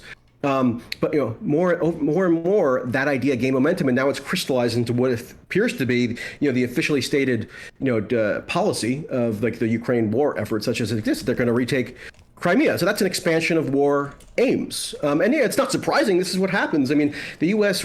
radically expanded its war aims between 1941 and 1945. Sure, I think there's like in 1945, it wasn't like assumed that they were going to like obliterate all of Germany. To be clear, when we say this, there's this kind of, again, there's normative loading when we say they're expanding their aims. It makes it sound like they're getting like the territorial conquest bloodlust grows as the Ukraine. But like the expanded aims just include the territory that they had prior to 2014, right? It's their territory. Well, so I mean, I'm not trying to load it normatively. I'm trying to just describe it, descriptively. Sure, I know. Yeah, initially they didn't think, they thought that maybe hopefully they could just survive for a winter, and then it changed to like, holy shit, maybe we can actually like defend ourselves, and then it changed to holy shit, maybe we can start taking back some of our land. Then it changed to like, holy shit, maybe we can take back all of our land, right? Is what it's slowly morphed to over time. But I don't think any of that morphing is bad, and then I'd argue largely it's due to U.S. support, which I agree. But I feel like, I guess ultimately, to Vashu, because this is kind of the question now that we've kind of talked around this. Okay. Like, do you think ultimately, nice verb, by the way. What? It's a nice verb. Oh, yeah. I guess like ultimately, so I'm kind of curious, do you think that U.S. involvement in this Ukrainian conflict, do you think it was a good thing? Or to go back to the question that I asked you before, that I didn't get an answer to, like, do you think that like Ukraine should just say like, no, you have to give up Crimea, like you've lost that now? Like, what was the U.S. involvement so far ultimately a good thing, or is it not? Do you think that like, no, we should have just left it alone? And should Ukraine be forced to just give up part of their land? Should Ukraine be forced to give up part of their land? I'm not in a position to tell any nation state what to do. I mean, it just seems like I'm not sort of. I mean, we kind of are though, right? Because we're the U.S. Well, we kind of make, because right. We do make that decision that really the Ukraine survives, not to take any away from the Ukrainians, who are very brave people, but they basically thrive, or they exist under the like assistance, the foreign assistance that the United States has given them, right? Yeah. So like, so the United States essentially making the decision, like, should we have been like, sorry, Ukraine, like that's just how the cookie crumbles, like. Yes, Overall, my attitude toward U.S. policy issues as relates to Russia, and then I guess Ukraine as sort of like an offshoot, has been that, the ultimate bad outcome would be nuclear calamity, right? I don't know.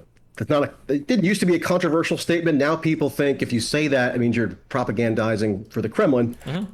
Actually, Vosh said that explicitly yesterday. I think it used to be. I mean, it used to be like one of the most conventional views in American politics, pretty much bipartisan, that the policy should be judged in relation to not increasing the risk of nuclear calamity versus increasing risk. I agree.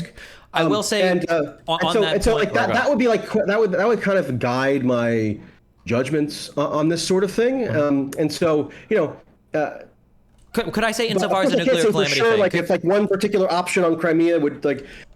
be more risky versus another. I don't know. I would have to be like more in the weeds in terms of like the minutia of the policy. Sure. Let me just on the nuclear calamity thing, because that's the thing that gets brought up a lot. Okay, I feel like there are worse things than nuclear calamity, and people like what? Yeah, people immediately. Yeah, of course, that's fine. So people immediately will say like nukes. That's really bad.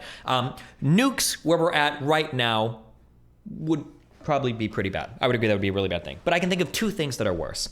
One thing that would be worse is January 6th, I think, would be worse. Well, nice one. I was actually going to say Trump's Twitter account. No, but so two things could be worse. One would be Russia taking over all of Ukraine, owning all of Ukraine, then moving to take over another country, and then at that point we go to fight, and then a nuclear conflict happens when Russia has already enjoyed some military success and put themselves in an even better position to enact more nuclear violence in the future.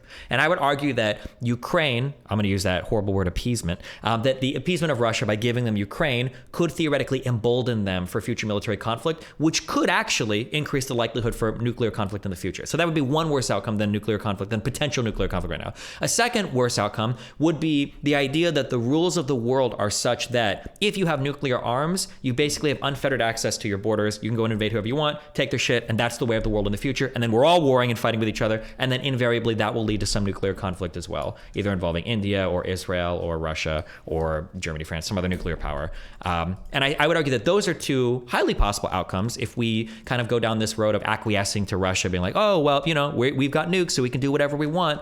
I think that those are realistic possibilities that we should be actively thinking about.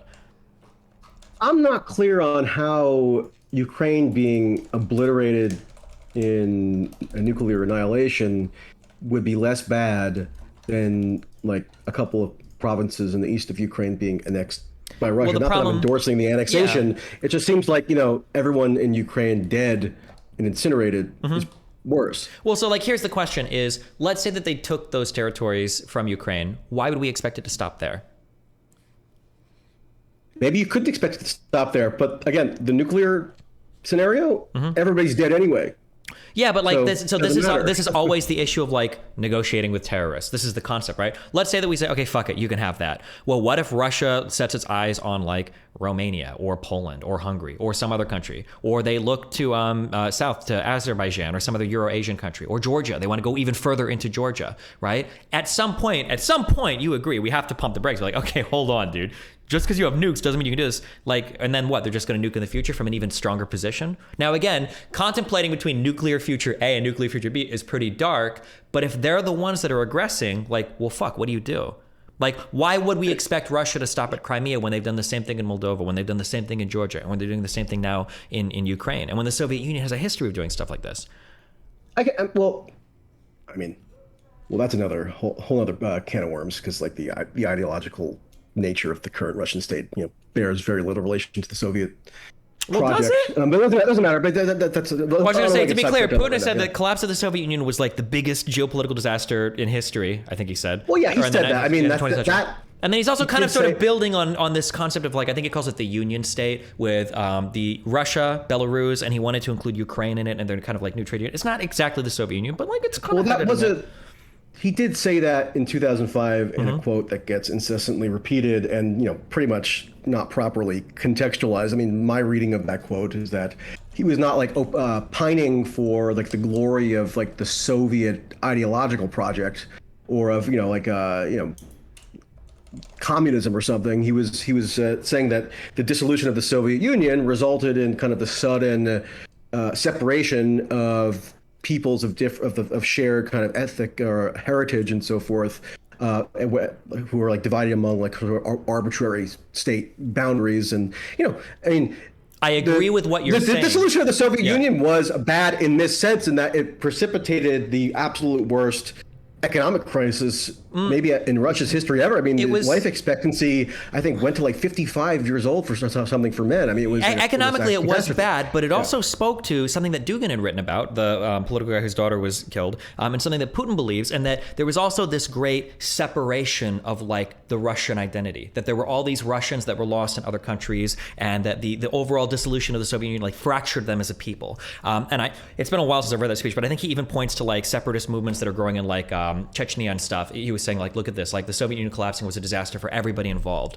But you have to be careful because that same argument was also one that was used as a pretext for the invasion of Ukraine. Well, look, these are our people. These are our Russians. We need to go down there and save them. Like it's that I think he even says like we're one blood, or there's like a phrase in Russia that he used to describe it. There was a speech that was accidentally leaked. Maybe you think it's fake or not, but there was a speech that was accidentally leaked from Russia saying like it's a good thing that we've reunified, that we've are one body and one mind and one soul and all this shit or whatever again. So when he says the collapse. Putin put out a written like essay manifesto type thing in July of 2021 where he did go into this whole like historical. So I'm saying that speech and that collapse does kind of make it sound like he's looking to like rebuild that Russian soul. And I mean, like when you look at how Belarus functions in relation to Russia and you look at what they wanted to do with Ukraine, it kind of looks like it.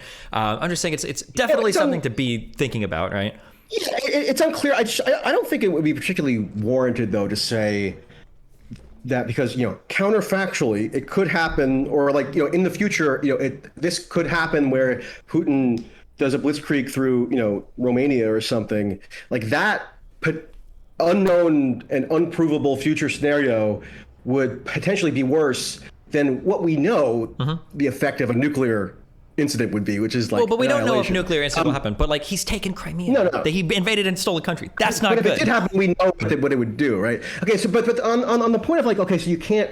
It would be so bad to appease this tyrant who, just because he has a nuclear arsenal, right? That would be a horrible precedent to set. The thing is, again, I think it's very selective or circumstantial that people somehow suddenly feel this way, because I mean the U.S. does in a sense appease various world powers just by dint of them having nuclear weapons. I mean, when George W. Bush declared the axis of evil, in 2002, so stupid. One of the axis power, part of that axis was North Korea, which had nuclear weapons, and George W. Bush, even though he was asserting that North Korea was just as evil as Iraq and Iran, George W. Bush never sought to militarily, encroach on North Korea, probably because he didn't want to provoke a nuclear incident. So he chose, Iraq and said, obviously, that's an oversimplification. And then, went, hard on Iran on using other methods to sort of constrain them. But like North Korea, you argue, got a bit of a pass. You could even say that, Kim Il-sung or Kim Jong-un, who's the father? Kim Jong-il, right? Wasn't it Kim Jong-il? Kim Jong-il, sorry. Kim Il-sung was Kim Jong-il's father. Yeah, Kim Jong-il, you could say he was appeased because he was treated relatively more in a lax way than like Saddam Hussein. I mean, I think that would be a stupid way of putting it. I mean, in other words, I wouldn't allege that George W. Bush appeased Kim Jong-il on those grounds. But, and then I agree. I will say just real quick on this, because it is true that like having the nuclear weapons gives you some defensive integrity. I would agree with that. But the problem is when you start using that offensively, we're in a whole different world now, right? Like we've agreed in the world right now, okay, fuck it. You've got nukes, you don't get fucked with, which is one of the reasons why NATO is so cool, because you've got a friend with nukes on your side. But when somebody starts using the nuclear arsenal to invade other countries, that gets like really fucked, right? Like North Korea hasn't invaded South Korea or something, because at that point, appeasement doesn't work. We have to stop. We've got to find a different solution, I think, right? Because we can't just say that the rules are if you've got nukes, you can do whatever you want. Because like the whole world is going to be like, well, fuck, we all need to get nukes now because that's how. I guess that's what the rules are. I think that's a really scary place to be in. Yeah, and I think arguably it leads to more nuclear proliferation in the future, which increases the likelihood of like an eventual nuclear catastrophe. Yeah, and maybe this is another quote defensive example, but it's an illuminating one nevertheless. Pakistan. I mean, the Al-Qaeda, such as it existed when the United States invaded, the ones who actually perpetrated the 9/11 attacks, the ones that were still around, they fled to Pakistan, right? I mean, that's where we found they found Bin Laden eventually. In 2011. So George W. Bush, supposedly his whole doctrine was any nation that harbors terrorists was going to be treated like the terrorists themselves, and we're going to go and do regime change, and yet. Somehow Pakistan, which had like a military coup government for quite a while, somehow, despite quote unquote potentially being alleged to have harbored terrorists, and there is a lot of evidence. I mean, read Seymour Hersh on this, that the Pakistani intelligence services pretty much did harbor Bin Laden for quite a long time, at least tacitly. And yet, this was never seen as cause to attack like the central government Pakistan. Sure, because they've got nuclear weapons, right? So, well, yeah. I mean, that seems like a. But if Pakistan started invading neighboring countries, yeah, we'd have a huge problem now, right? Like this is why I'm going back to that territorial integrity thing. When you start invading people with nuclear arms, shit gets really weird. And that just setting that rule book, again, I return to my question, like, can we really tell Ukraine to just say tough luck, they've got nukes, so you kind of just have to give your shit up?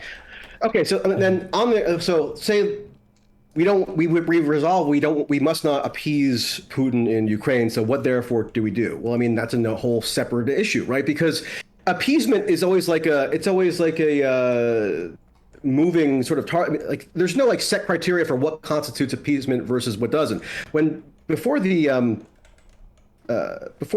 Ukraine war, the invasion was launched, Biden was being denounced by some of the Republican hawks, like Joni Ernst, the senator from Iowa, as an appeaser for being insufficiently aggressive in, arming Ukraine, sending certain, weapon systems, even at that point.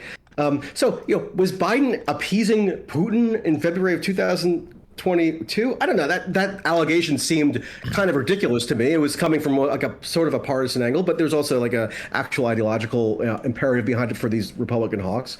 But it gets used so like flippantly and capriciously that you can't. It's not like you can. Sure, so we don't have allegations of appeasement by appealing to any like set standard of what appeasement is. Yeah, so I'm not worried. In this situation is like a perpetual U.S. military intervention in Ukraine, which, by the way, we learned recently entails a secret deployment by Biden of U.S. special forces that have gotten more extensive as the war has gone on. I don't know about the and these arms provisions. I don't know about the U.S. special forces thing. I'm not 100% sold on that.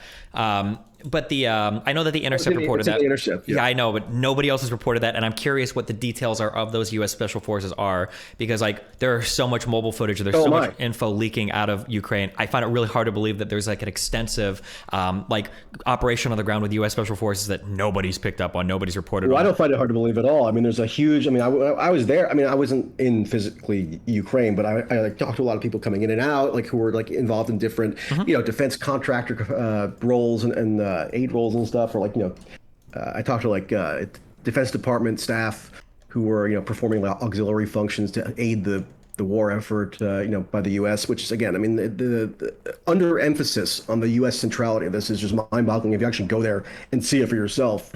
Well, if you go there and see it for yourself, you see it like, wouldn't surprise me at all, because like they have this giant arms provision operation. Yeah, to be fair, like when we say U.S. centrality, Ukraine has been fighting against Russian-backed separatist movements in their country since 2014. Sure. The United States hasn't been backing Ukraine with special forces on the ground since 2014. They've been fighting that conflict largely or a lot on their own. Yes, they've gotten like independent help. I was talking about from February of this year. Sure, I understand. I'm just saying that U.S. military in the country for. Sure, I'm just saying that Ukraine is doing the lion's share of the fighting. Of course, there's going to be coordination of like stuff. Yeah. But again, returning to it, and I understand, like, I'm not really worried about like the political ramifications of appeasement. I'm looking at more like the macro foreign policy level of like, do we tell Putin that you get to keep Crimea because you invaded it and you have nuclear weapons? Or do we tell Ukraine, we're going to do whatever we can to enable you guys to fight like hell to assert the territory that you rightfully own, that Russia recognized along with the rest of the world in 91? Like, because that's a decision that we have to make. Again, I don't care about like the political implications of, well, people are going to say you're a peace or blah, blah, blah. Anyway, there is a real question of, should Ukraine be allowed to defend its territory, or should we pull out and not enable them to do so? And I feel like it feels like we kind of have to, like, why would we not help them assert their right to exist? Yeah. I guess one of my issues here is this dichotomization of like the relevant policy calculus between appeasement, which is bad, another synonym for bad in the popular lexicon. It's appeasement versus standing with Ukraine or aiding with Ukraine, right? So apparently we've been doing the standing with Ukraine or aiding with Ukraine in as opposed to appeasement since February. And what has it brought about? Well, I mean, you got expansion of the conflict in a fairly significant sense, geographically, and the expansion of the war aims. Both sides, I mean, in terms of Ukraine being one of the sides versus Russia, they've gotten much more maximalist in their rhetoric. They seem to be getting more unhinged, frankly. I mean, Zelensky called for a first strike against I think the issue that we're having is we're assuming like, well, these are bad, but it feels like your only marker for bad in your mind is anything that moves us closer to nuclear war is bad. But that's like, that's Putin's line, right? That's what Putin wants you to think, is that like, well, if you do anything, I could push the button, so you better acquiesce to every single demand I make. And I don't think that's a reasonable way to do foreign policy. We can't allow ourselves to be bullied like that, I don't think. Well, I mean, it doesn't have to be just nuclear war as like the ultimate barometer for whether the policy is worthwhile. I mean, I think it's even just bad unto itself in a way to be at such in a scenario of such heightened nuclear risk. I mean, Leon Panetta, who was the defense secretary and CIA director under Obama, put out like a shocking guest article for Politico where he's saying there's a 25% chance now of nuclear war, which is like, okay, so 1 in 4 chance of nuclear war. I mean, I almost feel like I'm going crazy sometimes because I feel like anybody who's like mentally sound should be really struck by that, such that, I mean, they should probably focus on this issue and like figure out like what the deal is, like if anything can be done to mitigate the worst possible outcome and so forth. But it doesn't even have to go so far as nuclear war, right? So because the U.S. has been doing the opposite of appeasement. We've basically the U.S. and NATO countries are militarizing their economies. Similar to there used to be a school of thought on the left that the militarization of economies, like into like the just industrial production of war armament, that was perverse for its own sake because it heightened the incentives around wanting to start wars because then you could increase profits, right? So I mean that's like one offshoot effect of this. But this is Macron said if France was now in the war economy, that's one thing. But number two, and let more tangibly, there's a radical lack of transparency, and this maybe is what most viscerally influences me. There is a radical lack of transparency as to what the scope and impact of U.S. intervention in the war, and I think that's sort of corrosive unto itself because the citizens are not being given an opportunity to actually evaluate whether they want to be put in this position where World War III could potentially break out over the Donbass. It's all been done in this like somewhat underhanded way where it's shrouded by cliches and appeals to standing with Ukraine and Putin is Hitler and so forth. So there's not been a reasoned debate on it. There's very good reason to believe, and I wish I could report this more overtly, but it's very hard to confirm things. But I'm just going to be a bit vague, sorry, but I mean, there's a lot of reason to believe that stuff I picked up on the operational involvement that's been acknowledged by the U.S. is already very extensive. Like the New York Times put out that the U.S. was involved operationally in the combat mission to sink the Russian warship in the Black Sea, kill generals, even to help organize and orchestrate this counter. Just real quick, when we say involvement, what do we mean by that? Operational coordination is how they put it, which maybe is even itself a euphemism, meaning that they're like, real-time intelligence sharing, coordination to like pinpoint the targets and this sort of thing. Okay, intelligence sharings are things that we are involved in, but I think the United States, I don't think there's any, that's not like a secret, right? That's like we say that, right? Yeah, but it's always imprecisely described what in detail is actually happening. I mean, we don't know. We've been pretty honest. It's like basically, if the United States knows a Russian troop is somewhere, Ukraine is going to know that a Russian troop is somewhere. Like sharing of intelligence has been a cornerstone, I think, of the U.S. involvement in this. I think we've been pretty open about that. Yeah, but the details of it have still not been nearly as forthcoming as they ought to have. When you say the details, I mean, we're talking about like national security. Like, we're not going to be like, hey, this is exactly what we're telling them at any point in time. That's just going to be like the nature. No, not like a tactical level, but in terms of like, okay, so what are actually these U.S. forces doing in practice? Like, what is their role? There were UK special forces have been in Ukraine, as reported by the Times of London since April. Boots on the ground presence. I mean, Biden says no boots on the ground are going to be in Ukraine. Don't worry about it, everybody. And naturally, I mean, I know you don't fully buy into the Intercept article yet, but I mean, I'm reasonably confident in it. And those guys are probably wearing boots and they're on the ground. So I mean, it's just the same old sort of. I would say that it is deception because, you know. Well, hold on. I would say real quick on this, because if it was the case, there's two things that I would expect. If it was the case that there were U.S. boots on the ground, I feel like Russia would be screaming that from the rooftops, because that would be an unbelievably scary escalation of the conflict. We do not ever want there to be a report of Russian troops have bombed or killed U.S. troops, or U.S. troops have bombed and killed Russian troops. There is a direct phone line from the Kremlin to Washington, D.C., where we make calls to make sure that that is never happening. And in my understanding, in the past like 30, 40 years, the only time it has ever happened where U.S. troops have killed Russian troops is when Russia lied about Russian troops. I think it was it was part of the Wagner group being involved in Syrian operations, and a group of, I think it was U.S. Special Forces troops called in an airstrike that killed Russian troops, but it was because they lied when they were asked to confirm if they were there. So if you are telling me it is the case that there are U.S. boots on the ground, we didn't do that in Syria. We historically avoid that at all costs, and it would be a massive escalation that even Russia isn't reporting on, which would be odd to me. I would expect that if that was the case, Russia would be screaming it from the rooftops. Well, I mean, as far...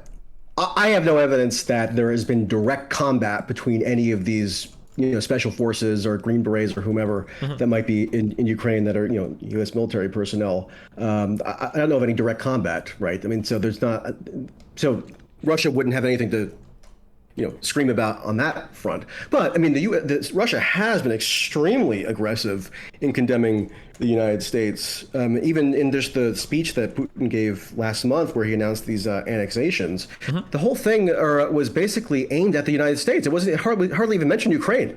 I mean, it was all basically a jeremiad against the, you know, oppressive, hegemonic, you know, depredations of the United States. Sure. Because in some ways, this has been a conflict of like East versus West, right?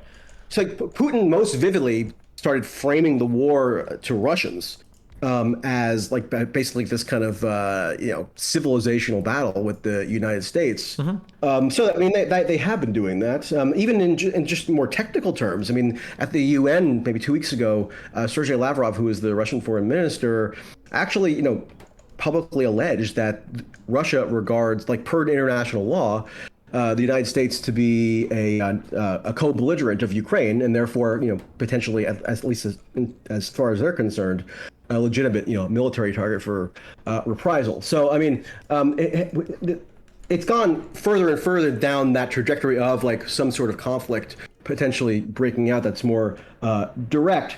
And so when people say, you know, it's good that we didn't appease, or we're not appeasing, and that this is the fruits of it are, you know, closer and closer to direct conflict. Yeah, and I understand, but then I'm not sure I'm ready to just sign off on that as a you know.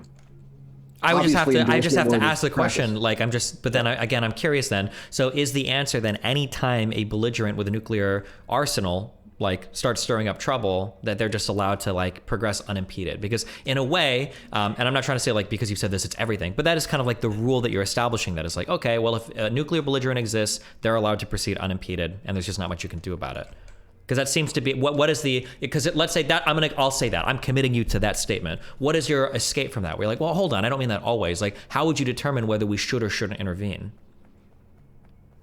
Yeah, you know, it's I guess. And I know if you were Vaush, you would accuse me of dodging and being a coward. These are really complicated questions, by the way. I'm not trying to say this. I know. Yeah. Because even the question of like, what if they do nuclear strike? What do we do? That's an unanswered question, because people say, well, mutually assured destruction. Is it really? If there were 10 nukes headed to the United States, would we flip the switch and start nuking the entire? I don't know. You know. Yeah, these are hard questions. I understand, but I mean, like, unfortunately, we kind of have to answer them now. You know. Yeah. Here's why I'm apprehensive about answering it, right? Because like, in order to answer it, you have to like accept a couple of premises that I don't quite accept, which is that like I'm in a position where I'm like controlling the levers of state in the United States, which is the most powerful military state, right? And therefore can have some decision-making authority over this. Like if I was in India, where, you know, which is, you know, basically neutral party to this war, or China, or, you know, pick your country, Mexico or something, which does vote against Russia, or vote to condemn Russia in the UN, but doesn't sanction it. Even Israel. I mean, it's only the United States where it's all down to us on a whim deciding like what to do or what not to do. And I'm not sure.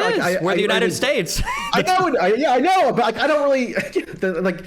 Because if we don't make these, underlying that, like I'm not necessarily. This is how the world works. If the United States doesn't make the choice, China or Russia will, right? And that's been the history of foreign policy since I guess like 45 or the 40s and 50s onward, right? Yeah. It's either the United. That's like the saying in Eastern Europe is like, if you ask for the United States shows up. If you ask for the Soviet Union shows up. If you don't ask for anybody, the Soviet Union shows up. Like people are going to be involved in these affairs. Either Russia is writing the international rule books, maybe China, or the United States is. So it's kind of on us to make the decision. India is not making decisions for what happens in Ukraine. Great Britain, or not Great Britain, the United Kingdom and France and Germany are not making those decisions. Everybody's looking to the U.S. for leadership. So in a way, it kind of is on us to make that decision, right?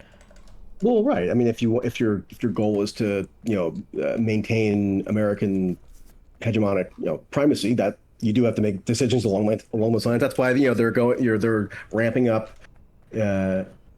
demonization of China. I'm not saying there's nothing about China that you could legitimately demonize. So do we give up the U.S. hegemony? Do we say Russia gets to make the rules and we're going to just step back, or is that the correct decision? I don't know. I mean, I know that the decisions that have been historically made on the grounds that the U.S. needs to at all costs preserve its hegemony, therefore it needs to take action X, Y, or Z. Many of those decisions seem to have backfired radically. I mean, Vietnam pretty much sold on those grounds, right? Well, I mean, so is Korea. Korea's backfired though. South Korea's an amazing country, great U.S. ally.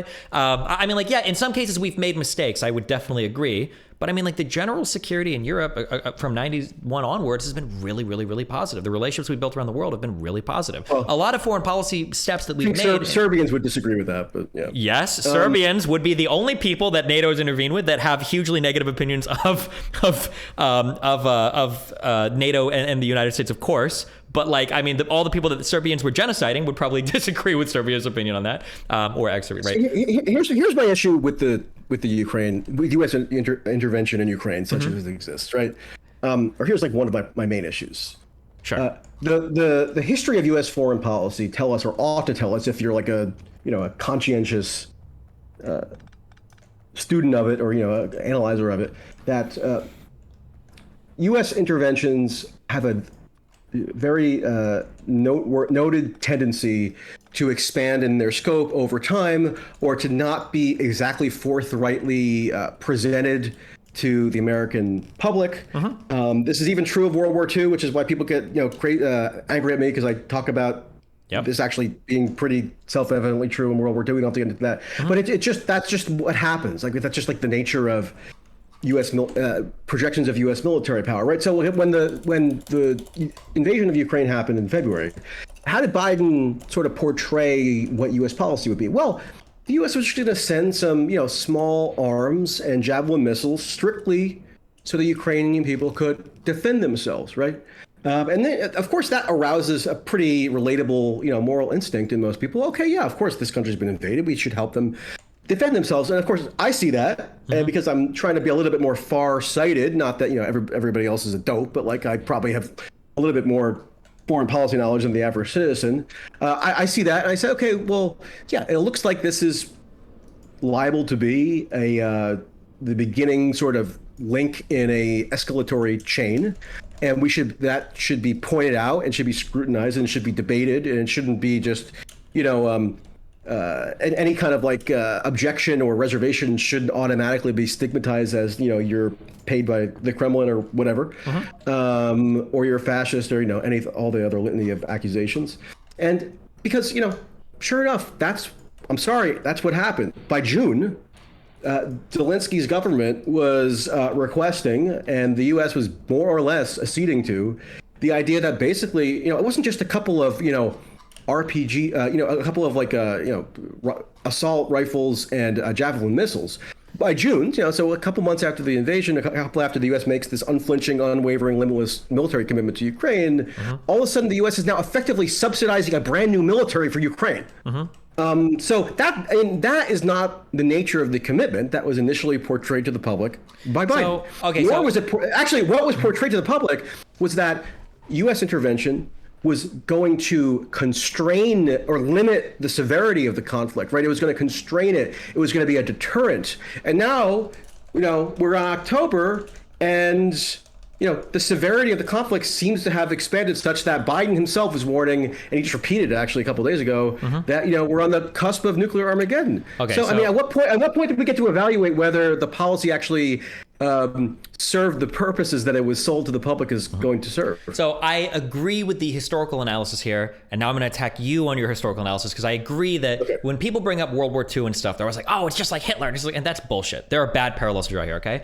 But I do think that it is right that we analyze some of the missteps that the United States has made, especially, obviously, we're going to talk about Iraq and Afghanistan. And in my mind, I believe that there are three huge missteps that mark foreign policy failure with the United States when it came to Iraq and Afghanistan. Number one was mission creep. We did not have a clearly defined mission going in and out of Afghanistan, and arguably even Iraq. What was supposed to be the ousting of a leader, the attacking of some terrorists, turned into building countries in ways that we were not equipped to do. That was number one. Number two was a lack of transparency. Were there WMDs in Iraq? Which countries are we going into? What's our plan afterwards? It didn't seem like there was very much transparency to the American public for what was going on. Number two, and then number three, this tendency of the United States to go at it alone, to say, fuck the UN, fuck NATO, this is the United States going to do this shit. We were very much in charge of these things, sometimes to the chagrin of other allies, especially NATO skeptic allies like France. I remember you referencing freedom fries before because of how pissed off France was about U.S. intervention in the Middle East. These are... That's how pissed off Americans were at France for not backing the exactly. invasion. Yeah. So I would say these are the three, in my mind, I'm not an expert or anything, but I would say, in my personal opinion, these are like the three principal failings of U.S. foreign policy in regards to how we treat the Middle East.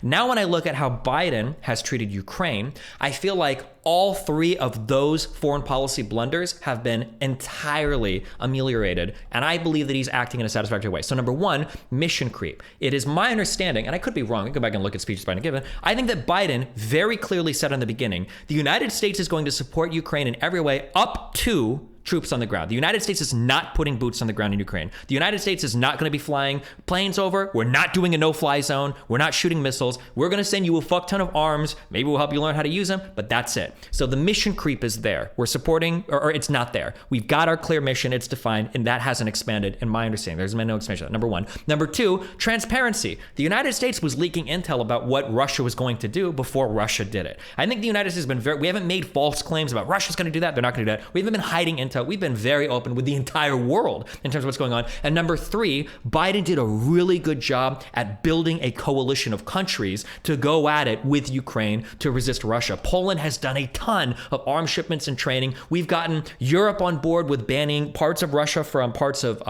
the SWIFT banking system.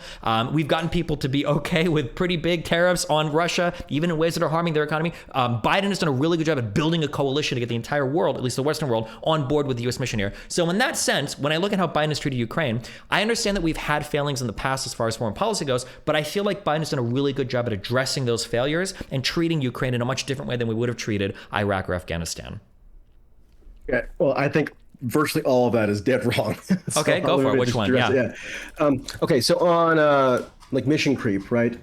There are a number of examples I could give. I mean, we talked about the operational coordination of the U.S. I mean, it's basically a joint U.S.-Ukraine military operation at this time. Not that I'm not saying that means actually like infantrymen with American insignia firing upon Russian soldiers. It's not that, but like in practice, it's a joint operation. But also, I mean, so when Biden announced that the U.S. is going to do this sort of mode of military intervention in Ukraine when the invasion was launched, he said nothing about potentially seeking to overthrow the government of Russia, right? But then Biden gave one of his legacy speeches, one of the most significant speeches that's going to be looked back on over the course of his entire tenure as president, and I think it was March 26th in Warsaw, Poland. Where at the climax of the speech, he announces, he demands regime change in Russia. He says Putin must go, more or less, right? But he said, I think he said, my God, this man cannot remain in power. And okay, but just what is that? Let me just finish real quick. Yeah, go for it. And of course, that was quote walked back, right? But then, Lloyd Austin, the defense secretary, in April goes to Ukraine and he says, what U.S. policy is aimed to do is to weaken Russia so they can no longer do anything like this. And fast forward, everything that the U.S. has done whatever walk back that White House press aides sent to the email inboxes of reporters, which then get tweeted, everything that the U.S. has done policy-wise since then has been consistent with the objective that the only real way out of this is to foster, in some sense, regime change in Russia. So, I mean, let me just illustrate that in terms of what's happened very recently. Zelensky, who doesn't do anything if it's going to like outright contravene the wishes of the United States, right? He does it in accordance with the United States. They're his chief sponsor. He put out a presidential decree, which is like a formal statement of presidential policy, where he explicitly declared that no negotiations could be possible at all with Russia so long as Putin is in power. So what does that mean? The only way to have a resolution to the conflict is if there's regime change in Russia. And that's what the U.S. is enabling the pursuit of by way of its limitless military commitment to Ukraine. So that's an expansion. That's a giant mission creep. No. Hold on.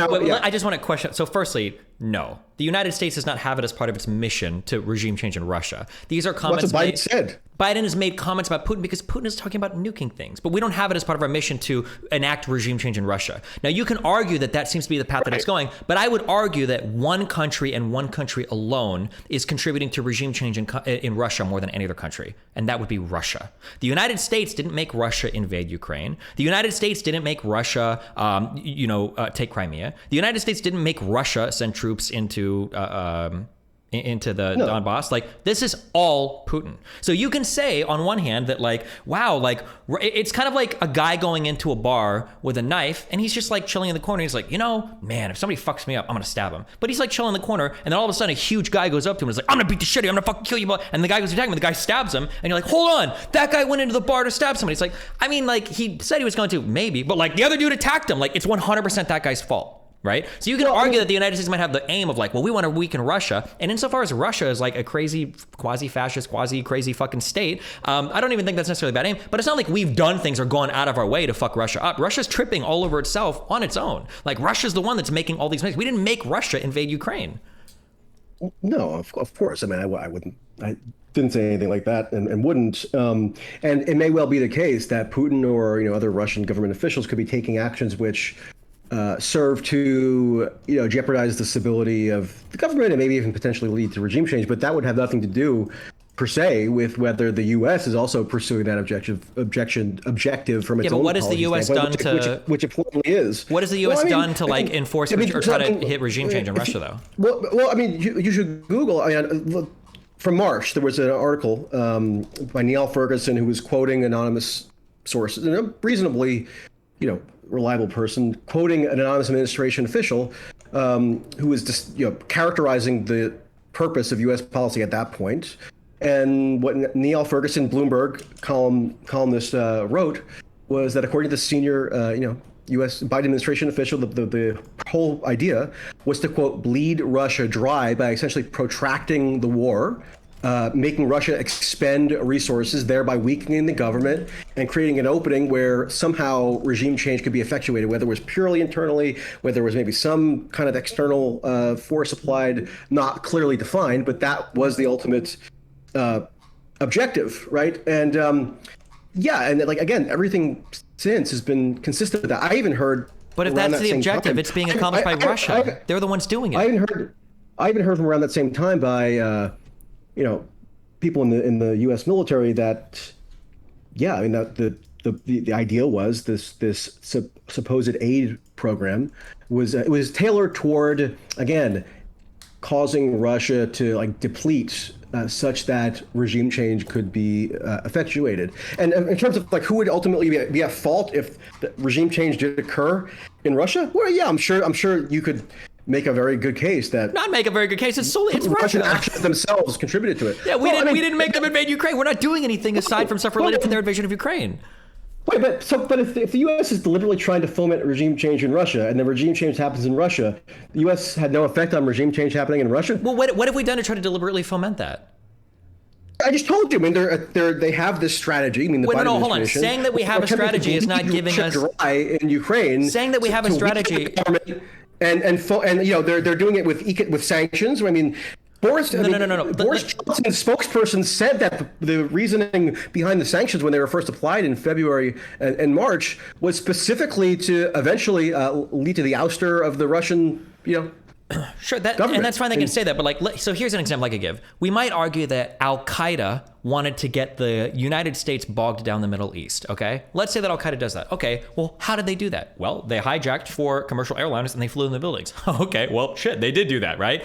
If somebody says something, then you have to, okay, well, what are the actions they're doing to make it happen? When we say that, well, the United States is trying to enact regime change in Russia, wow, how did they do that? Well, Putin chose on his own to invade Ukraine and he's getting his ass whipped. Well, how is that the United States' fault? Maybe we did have that plan and maybe we would have tried to do it some other way, but Putin is walking into the rake over and over and over again. He's smacking himself in the face and he's going, that's the United States. No, it's not. Obviously, we're going to support Ukraine. Obviously, the rest of Europe is going to support Ukraine because nobody likes Putin because Russia's insane. But I don't think that there's any part of this that can be blamed on the United States when the actor, the moral agent, the actor here is always Putin. He's the one that is proactively making the choice to invade another country and go to war, and he's losing.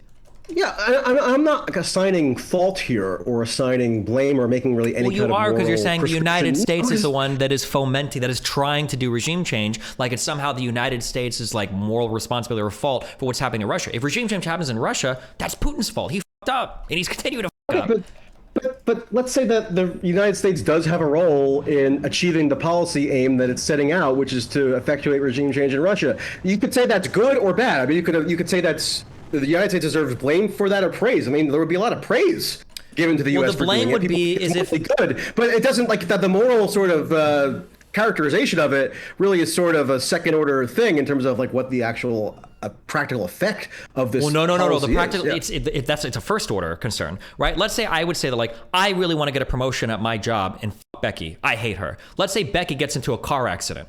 I wouldn't have any more responsibility there just because I wanted Becky gone and I want to get the promotion. That would be Becky got a car accident. That's all on her. Even if I wanted Becky dead, I didn't have anything to do with it. That was Becky that did it. Same thing with the United States. Maybe it is the case that you're right and Biden was looking for some slippery way to f Russia. And we're going to foment change in Russia, Orange Revolution, whatever the f, we're going to get them out of there, right? Maybe that was an idea of the United States, but we didn't have to do it. Russia did it all on their own. They invaded Ukraine, 100% their decision, 100% their prerogative, and now all of the consequences that are dominoing from that are on them. You can't say that just because the United States might have in the future done something, or they wished Russia would have a regime change, that it's their fault if it does end up happening because of Russia's mistakes.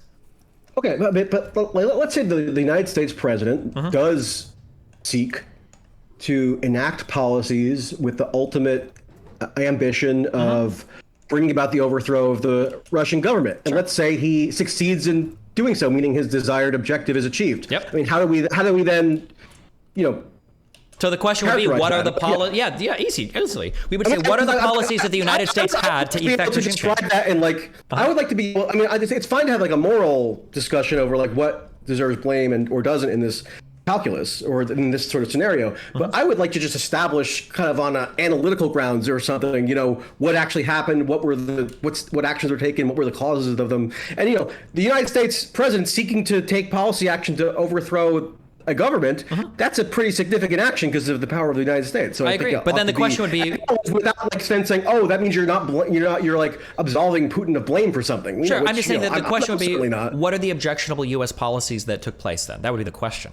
And so far, I can't find objectionable policies. Yeah, what did the U.S. do that it's Ukraine? What? Yeah, has the U.S. done anything that's fuck, they're only doing that because they're trying to get rid of Putin? And I disagree with that policy because I don't see any. And I generally probably would be. For instance, when it comes to Syria, I would take issue with the United States supplying rebel groups in Syria to get rid of Assad. I don't think that was the right way to do that. And I can point to, and that wasn't just because the FSA and the Kurds and these other people were fighting in Syria. That was because of direct U.S. involvement. I can point to a policy and say, the U.S. shipping weapons through Turkey to the FSA, that was not good. I don't approve of that. But when it comes to the Russia stuff, what has the USA done where it's that's a policy disagreement or an action the U.S. engaged in that I disagree with insofar as Russia and Ukraine?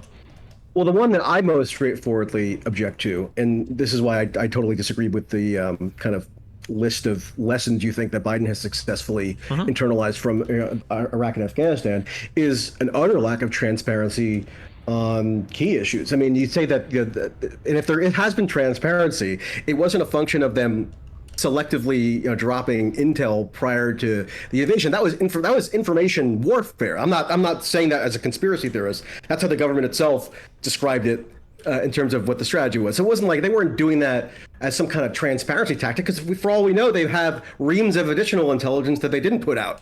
right? Sure. Well, but I mean, like, what is the put out a transparency specific, you know, failing that we had, right? Because it feels like we're voting on all, like, these packages are all being voted on in Congress. Like, we're being pretty, it's not like we're... Well, I mean, there's hardly any real debate at all on these aid packages. I mean, did you see a robust floor debate on the House of Representatives when they passed the latest round? What was it, September 28th? Yeah, but is the lack of debate a lack of transparency, or does it show a unity of, like, Americans in terms of, like, yeah, we support this, like, let's go? Well, I mean, I guess the lack of transparency that I'm talking about here, it really is related to mission creep. Seriously, because, like, I mean, the level of commitment that the U.S. now bears with regard to Ukraine, where somehow, you know, our civilizational fate hinges on, you know, the Donbass. I'm sorry, that was not communicated to the country by Biden or anyone else in a position of power in February to justify the initiation of the military intervention. And that once you, and why the initiation phase of the military intervention has to be as maximally transparent as possible is because once you initiate something, it's hard to ever really reel it back, or, you know, it has to take on a life of its own. Right? I mean, what were we supporting Ukraine to do? It's just like when you enact some, like, social provision program, like a welfare state program, you never really can reel it back because it gets ingrained and it, you know, kind of builds up, you know, inertia and so forth. And it's very similar with the huge U.S. military project. Well, let's be really clear. Operation. What was the initial U.S. mission for Ukraine? My understanding was that it was going to be to supply them with as many arms as possible for them to resist Russia in whatever way possible. Well, no, I mean, Biden would always be very. I mean, he was criticized by some Republicans for this and Democrats. He was always, you know, purporting to be very careful and limited and circumscribed in the amount of armament that he would provide. I mean, he renounced that he was just going to, like, open the stockpiles and send everything needed. It was going to be very limited, you know, modest, quote, defensive aid just to, like, help civilians who are, you know, under attack. I mean, no that's what they said. That's the way it was portrayed by Biden in the initial phases. Go look it up. The Russian invasion, this was in, what was this, like February? Biden did not say in February that, by June, we're basically going to be subsidizing a brand new military long-range rocket systems. We literally, in March, we were already sending them like $1 billion in weapons. Like, it was on March. There was aid underway. What? There was aid underway, but that the escalation in the aid in conjunction with the invasion. Well, I mean, obviously the aid is going to escalate as the conflict escalates. But I'm just saying that, like, already in March, not even a month after Russia invaded, we literally sent them almost $1 billion in weapons. I don't think it was ever a plan to be chill and scaled back. My understanding is we were going to support them right up until the United States establishing a no-fly zone or having boots on the ground. But up until that, we were going to help them as much as possible. That really was not what was conveyed initially. You know, it was if anything, Biden emphasized what was supposed to be like the modesty and the restraint of the intervention. You know, to be responsible, to not overly antagonize, you know, Russia, to only do it with. But that's only in regards to provide for, like, the defense of civilians. So, I mean, for example, if you look at, like, the public justification for the intervention in late February, early March, nothing that Biden or any top administration officials said, at least as far as I can recollect, and I'm open to being wrong if something contradicts this. I don't have a photographic memory, but nothing that was said at that time would have reflected that by August or September, the amount of, quote, aid, and again, it's a misnomer. It's military armament that's been provided already to this point, you know, with no end in sight to Ukraine, dwarfs anything that the U.S. has done in terms of provision of such aid since the Vietnam War, and it's even about to dwarf the Vietnam, if I'm not mistaken. So obviously the U.S. spent a ton more on Vietnam than it would have on Ukraine, but in terms of, like, the actual, like, military aid provided to the South Vietnamese government, Ukraine is now dwarfing it, right? So that's a really striking, jarring military commitment that the U.S. is making to Ukraine. And if that's going to be the nature of the commitment, the terms of it ought to be spelled out for the public to evaluate, rather than just, like, having this whole, like, euphoria thing that happened when the war broke out, where, you know, no one was really reasonably debating anything, and they were just kind of emoting. Well, I feel like our response is going to be. I think that's not. It's not it's not honest in terms of like what was actually being pursued in practice by dint of the policy that had been enacted. I don't think anybody ever expected us to send. I think, well, the honest expectation is, even with U.S. help, I think most people expected Kyiv to fall in 2 weeks. I think even with help in the West. But like, if it is the case that the CIA put out, I mean, I'm not sold. I'm not sure what the story is behind this exactly, but yeah, the CIA did put out projections to that effect. Now, what the actual story behind those projections is, I'm still not clear on. I think the whole world expected Ukraine to fall. I didn't know what to expect because war is very unpredictable. So how the hell would I know? Well, the whole world. Well, hold on. The whole world expected the CIA leaked something. The whole world expected Iraq to fall when the U.S. invaded, and they did. The whole world expected Libya to fall, for Serbians to get destroyed by NATO. Forever, things generally happen. Generally, well, I have no clue. I mean, I have. I mean.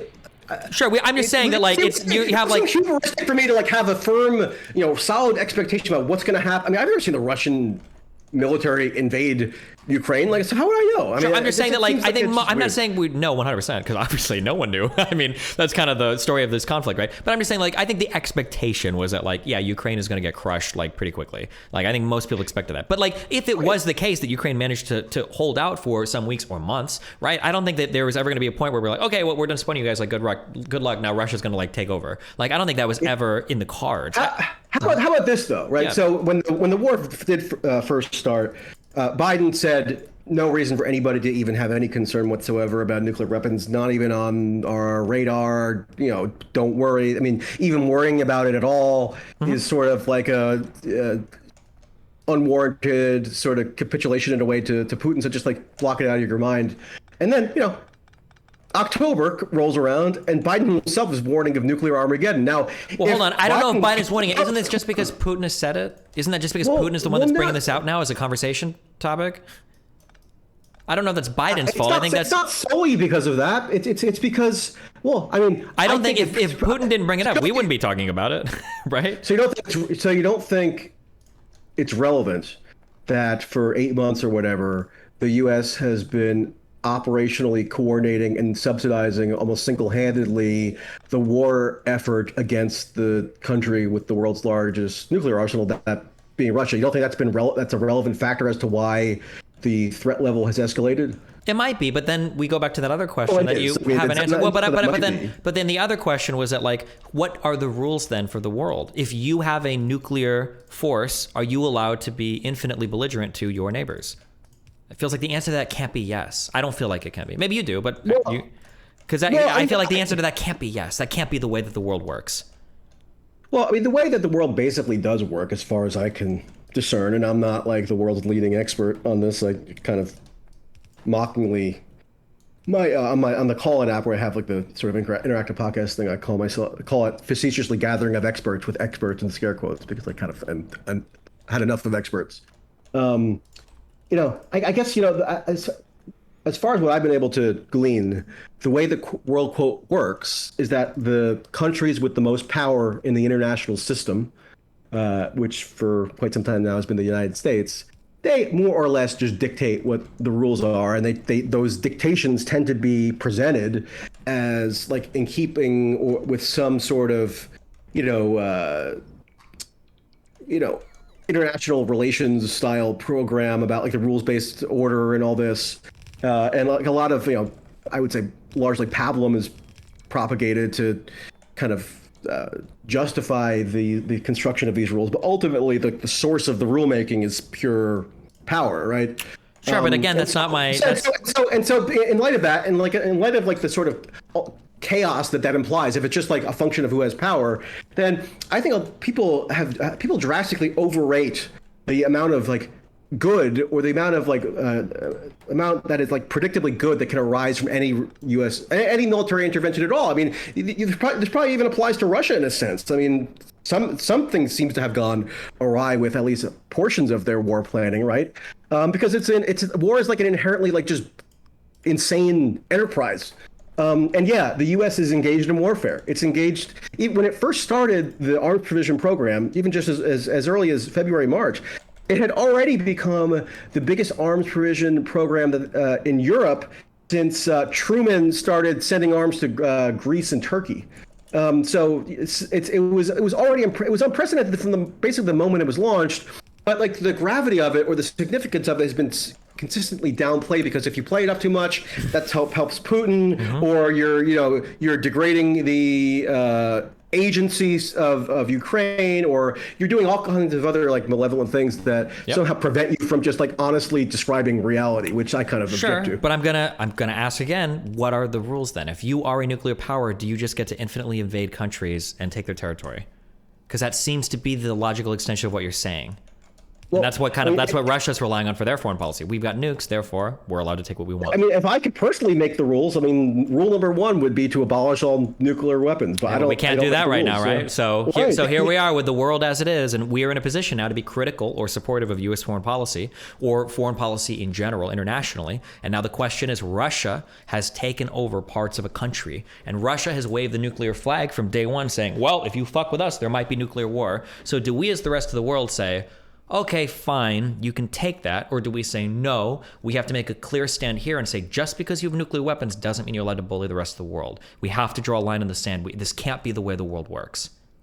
Because it sucks that there is a dichotomy here, but we kind of have to do one or the other, because there is no James Bond to disable all the nuclear weapons. There is no Tom Clancy to shut down the nuclear silos. Like, this is what we have. We have a nuclear power invading another country saying, we're going to take some of your shit. And now we on the West have to decide, do we support this country with everything we have to say, no, you can't do that? Or do we acquiesce and say, if you've got nukes, I guess you can steal shit from other countries? I guess, my foundational skepticism in the utility of U.S. military intervention in particular, because it's what I'm most familiar with, and even my examination of what this current U.S. military intervention has consisted of, it compels me to decline to say that I'm willing to just endorse the use of this military force to achieve this desired outcome that you say is going to be achieved by like our counter appeasement approach. I don't know that there's much good evidence that it will, it's bearing like the good, benevolent outcomes that people sort of assume it does. Well, we do have credulity. I think there's been a lot of credulity about this intervention. There's been like a moral prohibition on really doing any kind of adversarial. This is a very rare case though, where we do have evidence of the counterfactual, because the counterfactual is I say appease Russia, because in I think it was in 91 in Moldova, Russia did the same thing of declaring an independent territory in Transnistria, and they stole that. And that's not a counterfactual. I mean, because but I'm saying this. Russia was like a collapsed state. But they did it, and they did the same thing from 2004 and 2008 in Georgia, where they peeled off territory. So they did do that, and nobody opposed them, right? And now they're going over to Ukraine. So what I'm saying is, we've already got the blueprint for Transnistria. We saw it happen with Azkaban and South Ossetia in Georgia, and now we're seeing it happen again for the third time in Ukraine. So at some point we got to stop and say, okay, well, what if it happens with like Azerbaijan next? Are you going to be saying, okay, hold on, now they can't do this in Azerbaijan? Are you going to go, well, if we do anything here, it might escalate to nuclear war? Because if we're on the third loop now, it seems like at some point we need to be able to say, okay, this can't be allowed to happen anymore, right?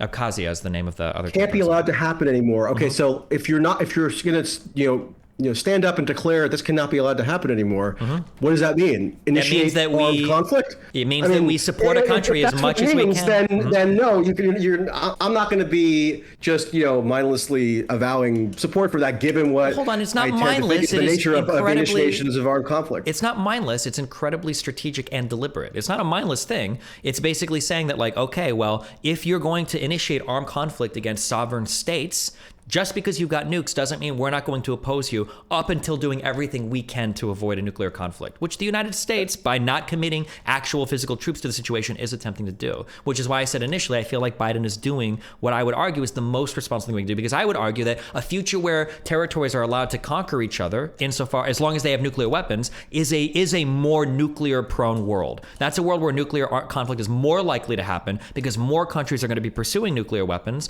and then therefore more countries are going to be likely to have to use them to either defend themselves or attack other countries. And that's the future that I would want to avoid.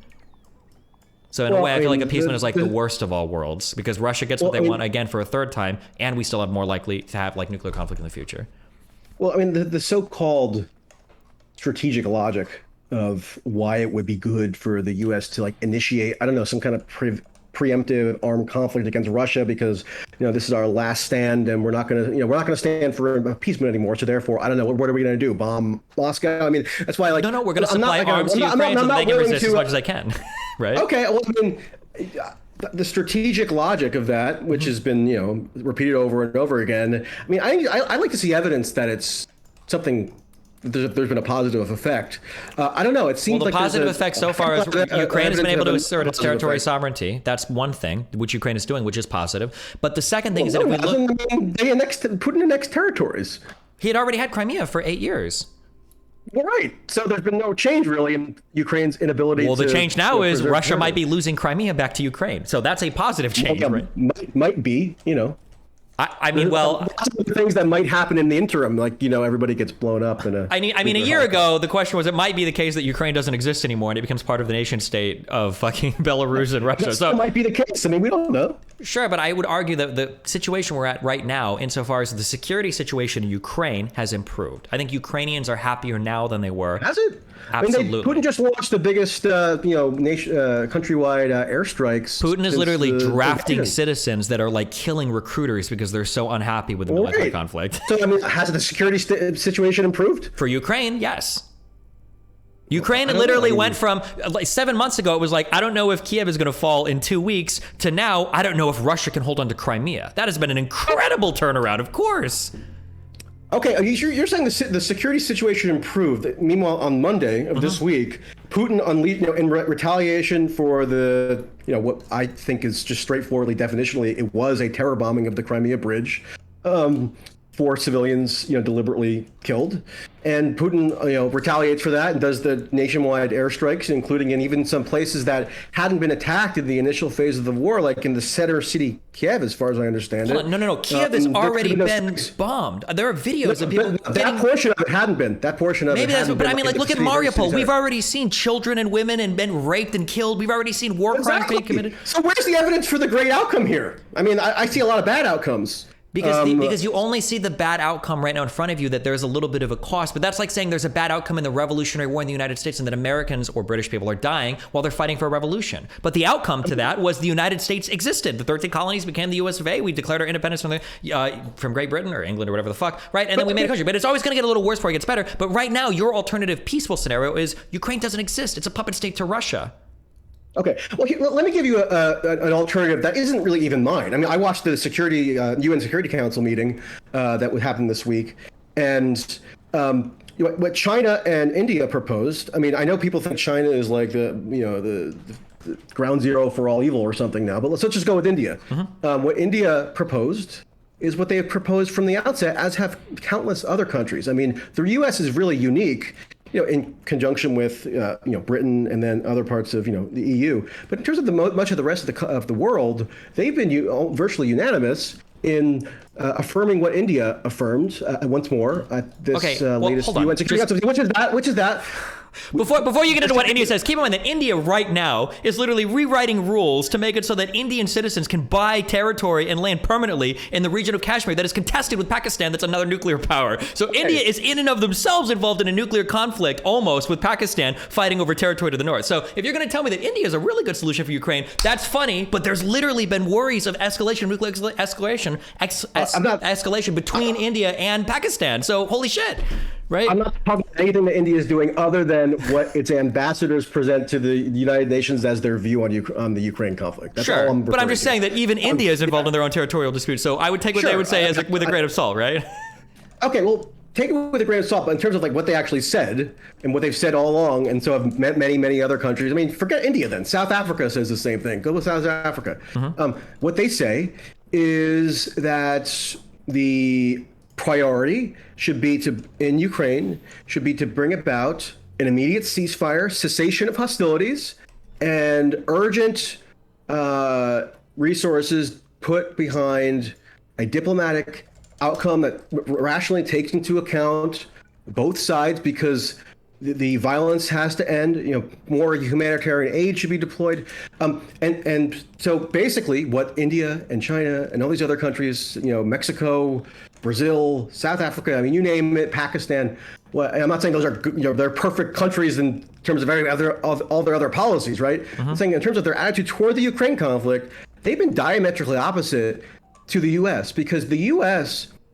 from the outset, because it's had this military operation that everybody says we must do because we're standing with Ukraine, that's been to the explicit exclusion of even pretending like any kind of diplomatic solution could be even pursued, or even that cessation of hostilities was even a priority. Yeah, because diplomacy is not it seems like if you're actually concerned about the welfare of people in a war, you would probably want the warfare to cease, but that's not what the U.S. has wanted. No, because diplomacy is not an option. That was never entertained by the U.S. because they took action every step of the way to not just continue the war, but to intensify and escalate the war to the point that now we're in a new escalatory phase. Diplomacy is not an option while Russia... Major countries like India have been presenting an alternative all along. It's just been ignored. No, because diplomacy is not an option while Russia is controlling enemy territory. That's like, have you ever played like grand strategy games like Civ 4? Says who? Says Ukraine. It's there. It's at the rest of the world. It's not. It doesn't count as diplomacy when you say, okay, you stole my shit, you can keep it, and now we're at peace now. That's the goal. That in a lot of video games you play, that's the goal, is to beat your opponent up so much that you take some of their land and then you sue for peace. It's like, oh cool, I got your shit, I win. Right? That's not diplomacy. That's like Ukraine wants to fight. That's their country. It's amazing because before 2022, it wasn't like this article of faith in American liberalism that somehow, when you reach a certain geopolitical scenario, that's when we're faced with the utter impossibility of diplomacy, and therefore it's only military solutions that can be advisable. Actually, that would have been seen as a much more right-wing or hawk view, for much of the past, 20 years. But all of a sudden today, it's liberals and leftists saying diplomacy. What?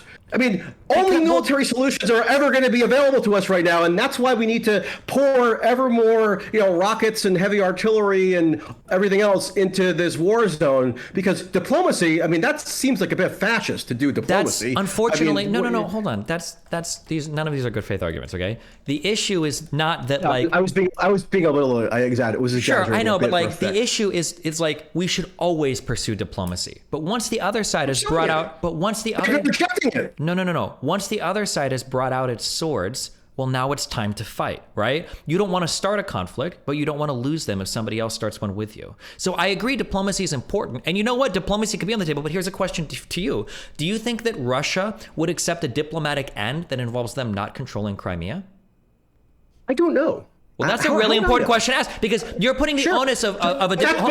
You're putting. I just want to say no. You're putting all of the diplomatic onus on the West to find a solution, but the only solution that Putin would be happy with is one where they maintain control of Crimea. That's not a fair diplomatic end to Ukraine. I'm willing to bet, and I'll PayPal you $1,000 if I'm wrong, okay? But I'm willing to bet that if there was a deal on the table, where to charity, sure, where Putin, I'll send it to Ukrainian charity, okay? Hopefully it doesn't. Actually, send it to me. Forget the charity. Okay, sure, fuck it. Okay, if there was a deal on the table where Ukraine said, listen, give us back Crimea, get the fuck out of the Donbass, and we'll be chill, I don't think Putin would accept that deal.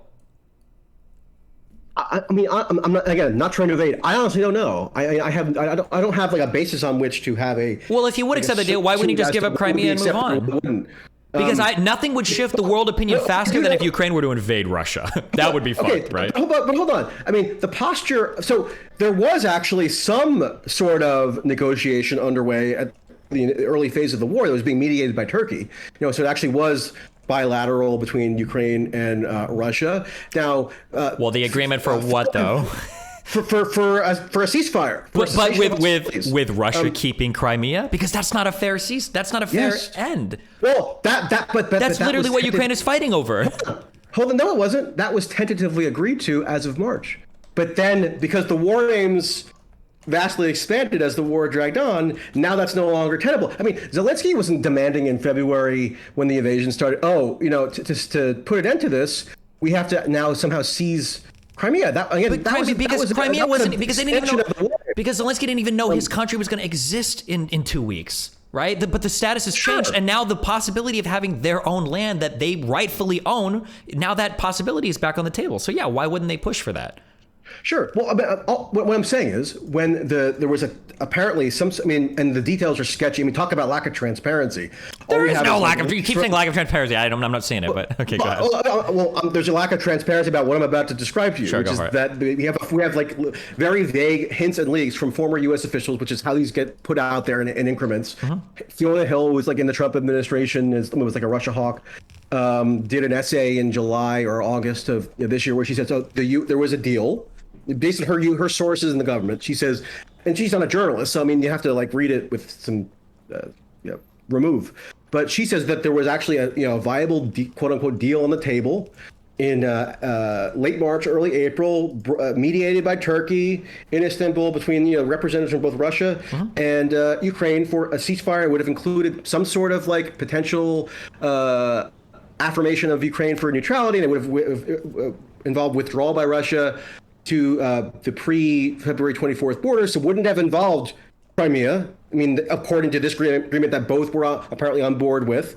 And then, one thing led to another, and Biden starts accusing Putin of genocide. The whole negotiation gets blown up. I still don't know if we have the full details of it. Fiona Hill sort of alludes to the U.S. and Britain kind of maybe had a role in vetoing that potential agreement. We don't know. Sure. I would like more transparency because there's not been a whole lot on whatever happened there.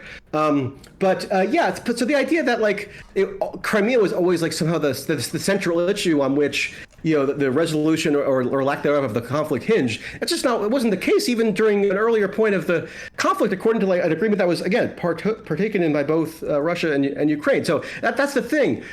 The longer a war, the U.S. sought to protract the war, hence the escalation of the armament provision. Want to protracting the war is good because we want Ukraine to have its original borders from 1991. And I'm not sold on protracting a war being good because of the unpredictability of what flows from protracting a war. But then when we say that though, is now all of a sudden it's an impossibility to have any kind of ceasefire or diplomatic arrangement at all. Sure, but now we're back at is okay. Let's do what's reasonably within our power to probably cease the warfare and cease like people getting killed needlessly. And now that's not even on the table. Well, I was going to say, but now we're back at the original question then of then if you have nuclear arms, should you be allowed to infinitely bully other countries? And that I feel like the answer to that has to be no. But I'm going to give you because I feel like we're kind of I'll give you the last one. Yeah, go for it if you want to. Yeah. Okay, yeah. Well, I mean, look, I mean, a lot of and people think there's something suspicious about this, I guess, or they infer like ulterior motives where I'm like, I love Putin or a fascist or Nazi, blah blah blah blah, because my basic predilection in evaluating this whole issue has been to primarily look at what U.S. policy is, and I'm not saying that's the only angle anyone can look at it from, but I'm a U.S. citizen. I have a fairly well-developed knowledge of how the U.S. government works and the foreign policy apparatus, and I can go and look at. I mean, I went to Poland myself and looked at like the proxy war architecture. I've talked to interviewed senators and congressmen about it, and think tank people, and former ambassadors, and stuff. So like that's how I can it seems I can best approach the conflict in a way that's most like illuminating or most revealing. And so because scrutinizing U.S. policy along those lines gets read or coded by some as like denunciation of U.S. policy or like this moral judgment or even it's even construed often as like I'm specifically attempting to enable the genocide of Ukraine. People get really crazed with this stuff because like war makes people crazy, both sides. Not doing both sidism, it just happens to be the case that war makes people crazy. And so, for example, and just to stop, I don't want to go on a huge field because we go on forever. I enjoyed the conversation, but so if the ultimate sort of like question is, should countries be allowed to do what they want if they have a nuclear arsenal and invade countries? I mean, I'm not sure how to answer that as an abstraction. I'm more interested. Maybe it's just because of like a journalistic impulse on like the factual and the verifiable and the empirical and like what's on the record, what could actually be examined tangibly. And, so that's more what I'm more inclined to like present a firm view on rather than something that's more speculative. So like one thing just to close out here that is actually tangible that happened and is in the record now historically is that just a couple of days ago, Biden, doing this interview on CNN with Jake Tapper, just explicitly renounces. He issues a renunciation right to Jake Tapper's face that he will engage in any negotiations with Putin. Now, I mean, we talked about the Iraq War earlier. When I was growing up, I mean, the whole like liberal critique of Bush was that he flouted diplomacy, right? He was too willing to use military solutions, right? And that's bad. That was kind of the basic liberal critique of Bush, more or less. That critique has just been vaporized. I don't know what happened to it. People think that favoring diplomacy over military brinksmanship is now, I don't know, secretly pro-Nazi or whatever. I mean, everything now has gotten so haywire that really it's very difficult to have any kind of rational conversation, which actually is why I appreciate the, I think, reasonably rational conversation that we've had. So thanks. Try my best. Okay. All right. Well, listen, obviously I disagree, but I appreciate the conversation. It's been fun to hammer it out. It's not often I get to talk like foreign policy with anybody. So yeah, thanks a lot. I appreciate the conversation. Yeah. It's been fun. All right. Enjoyed it. Yeah. Have a good one, dude. I'll see you later. Peace out. Bye-bye. Bye.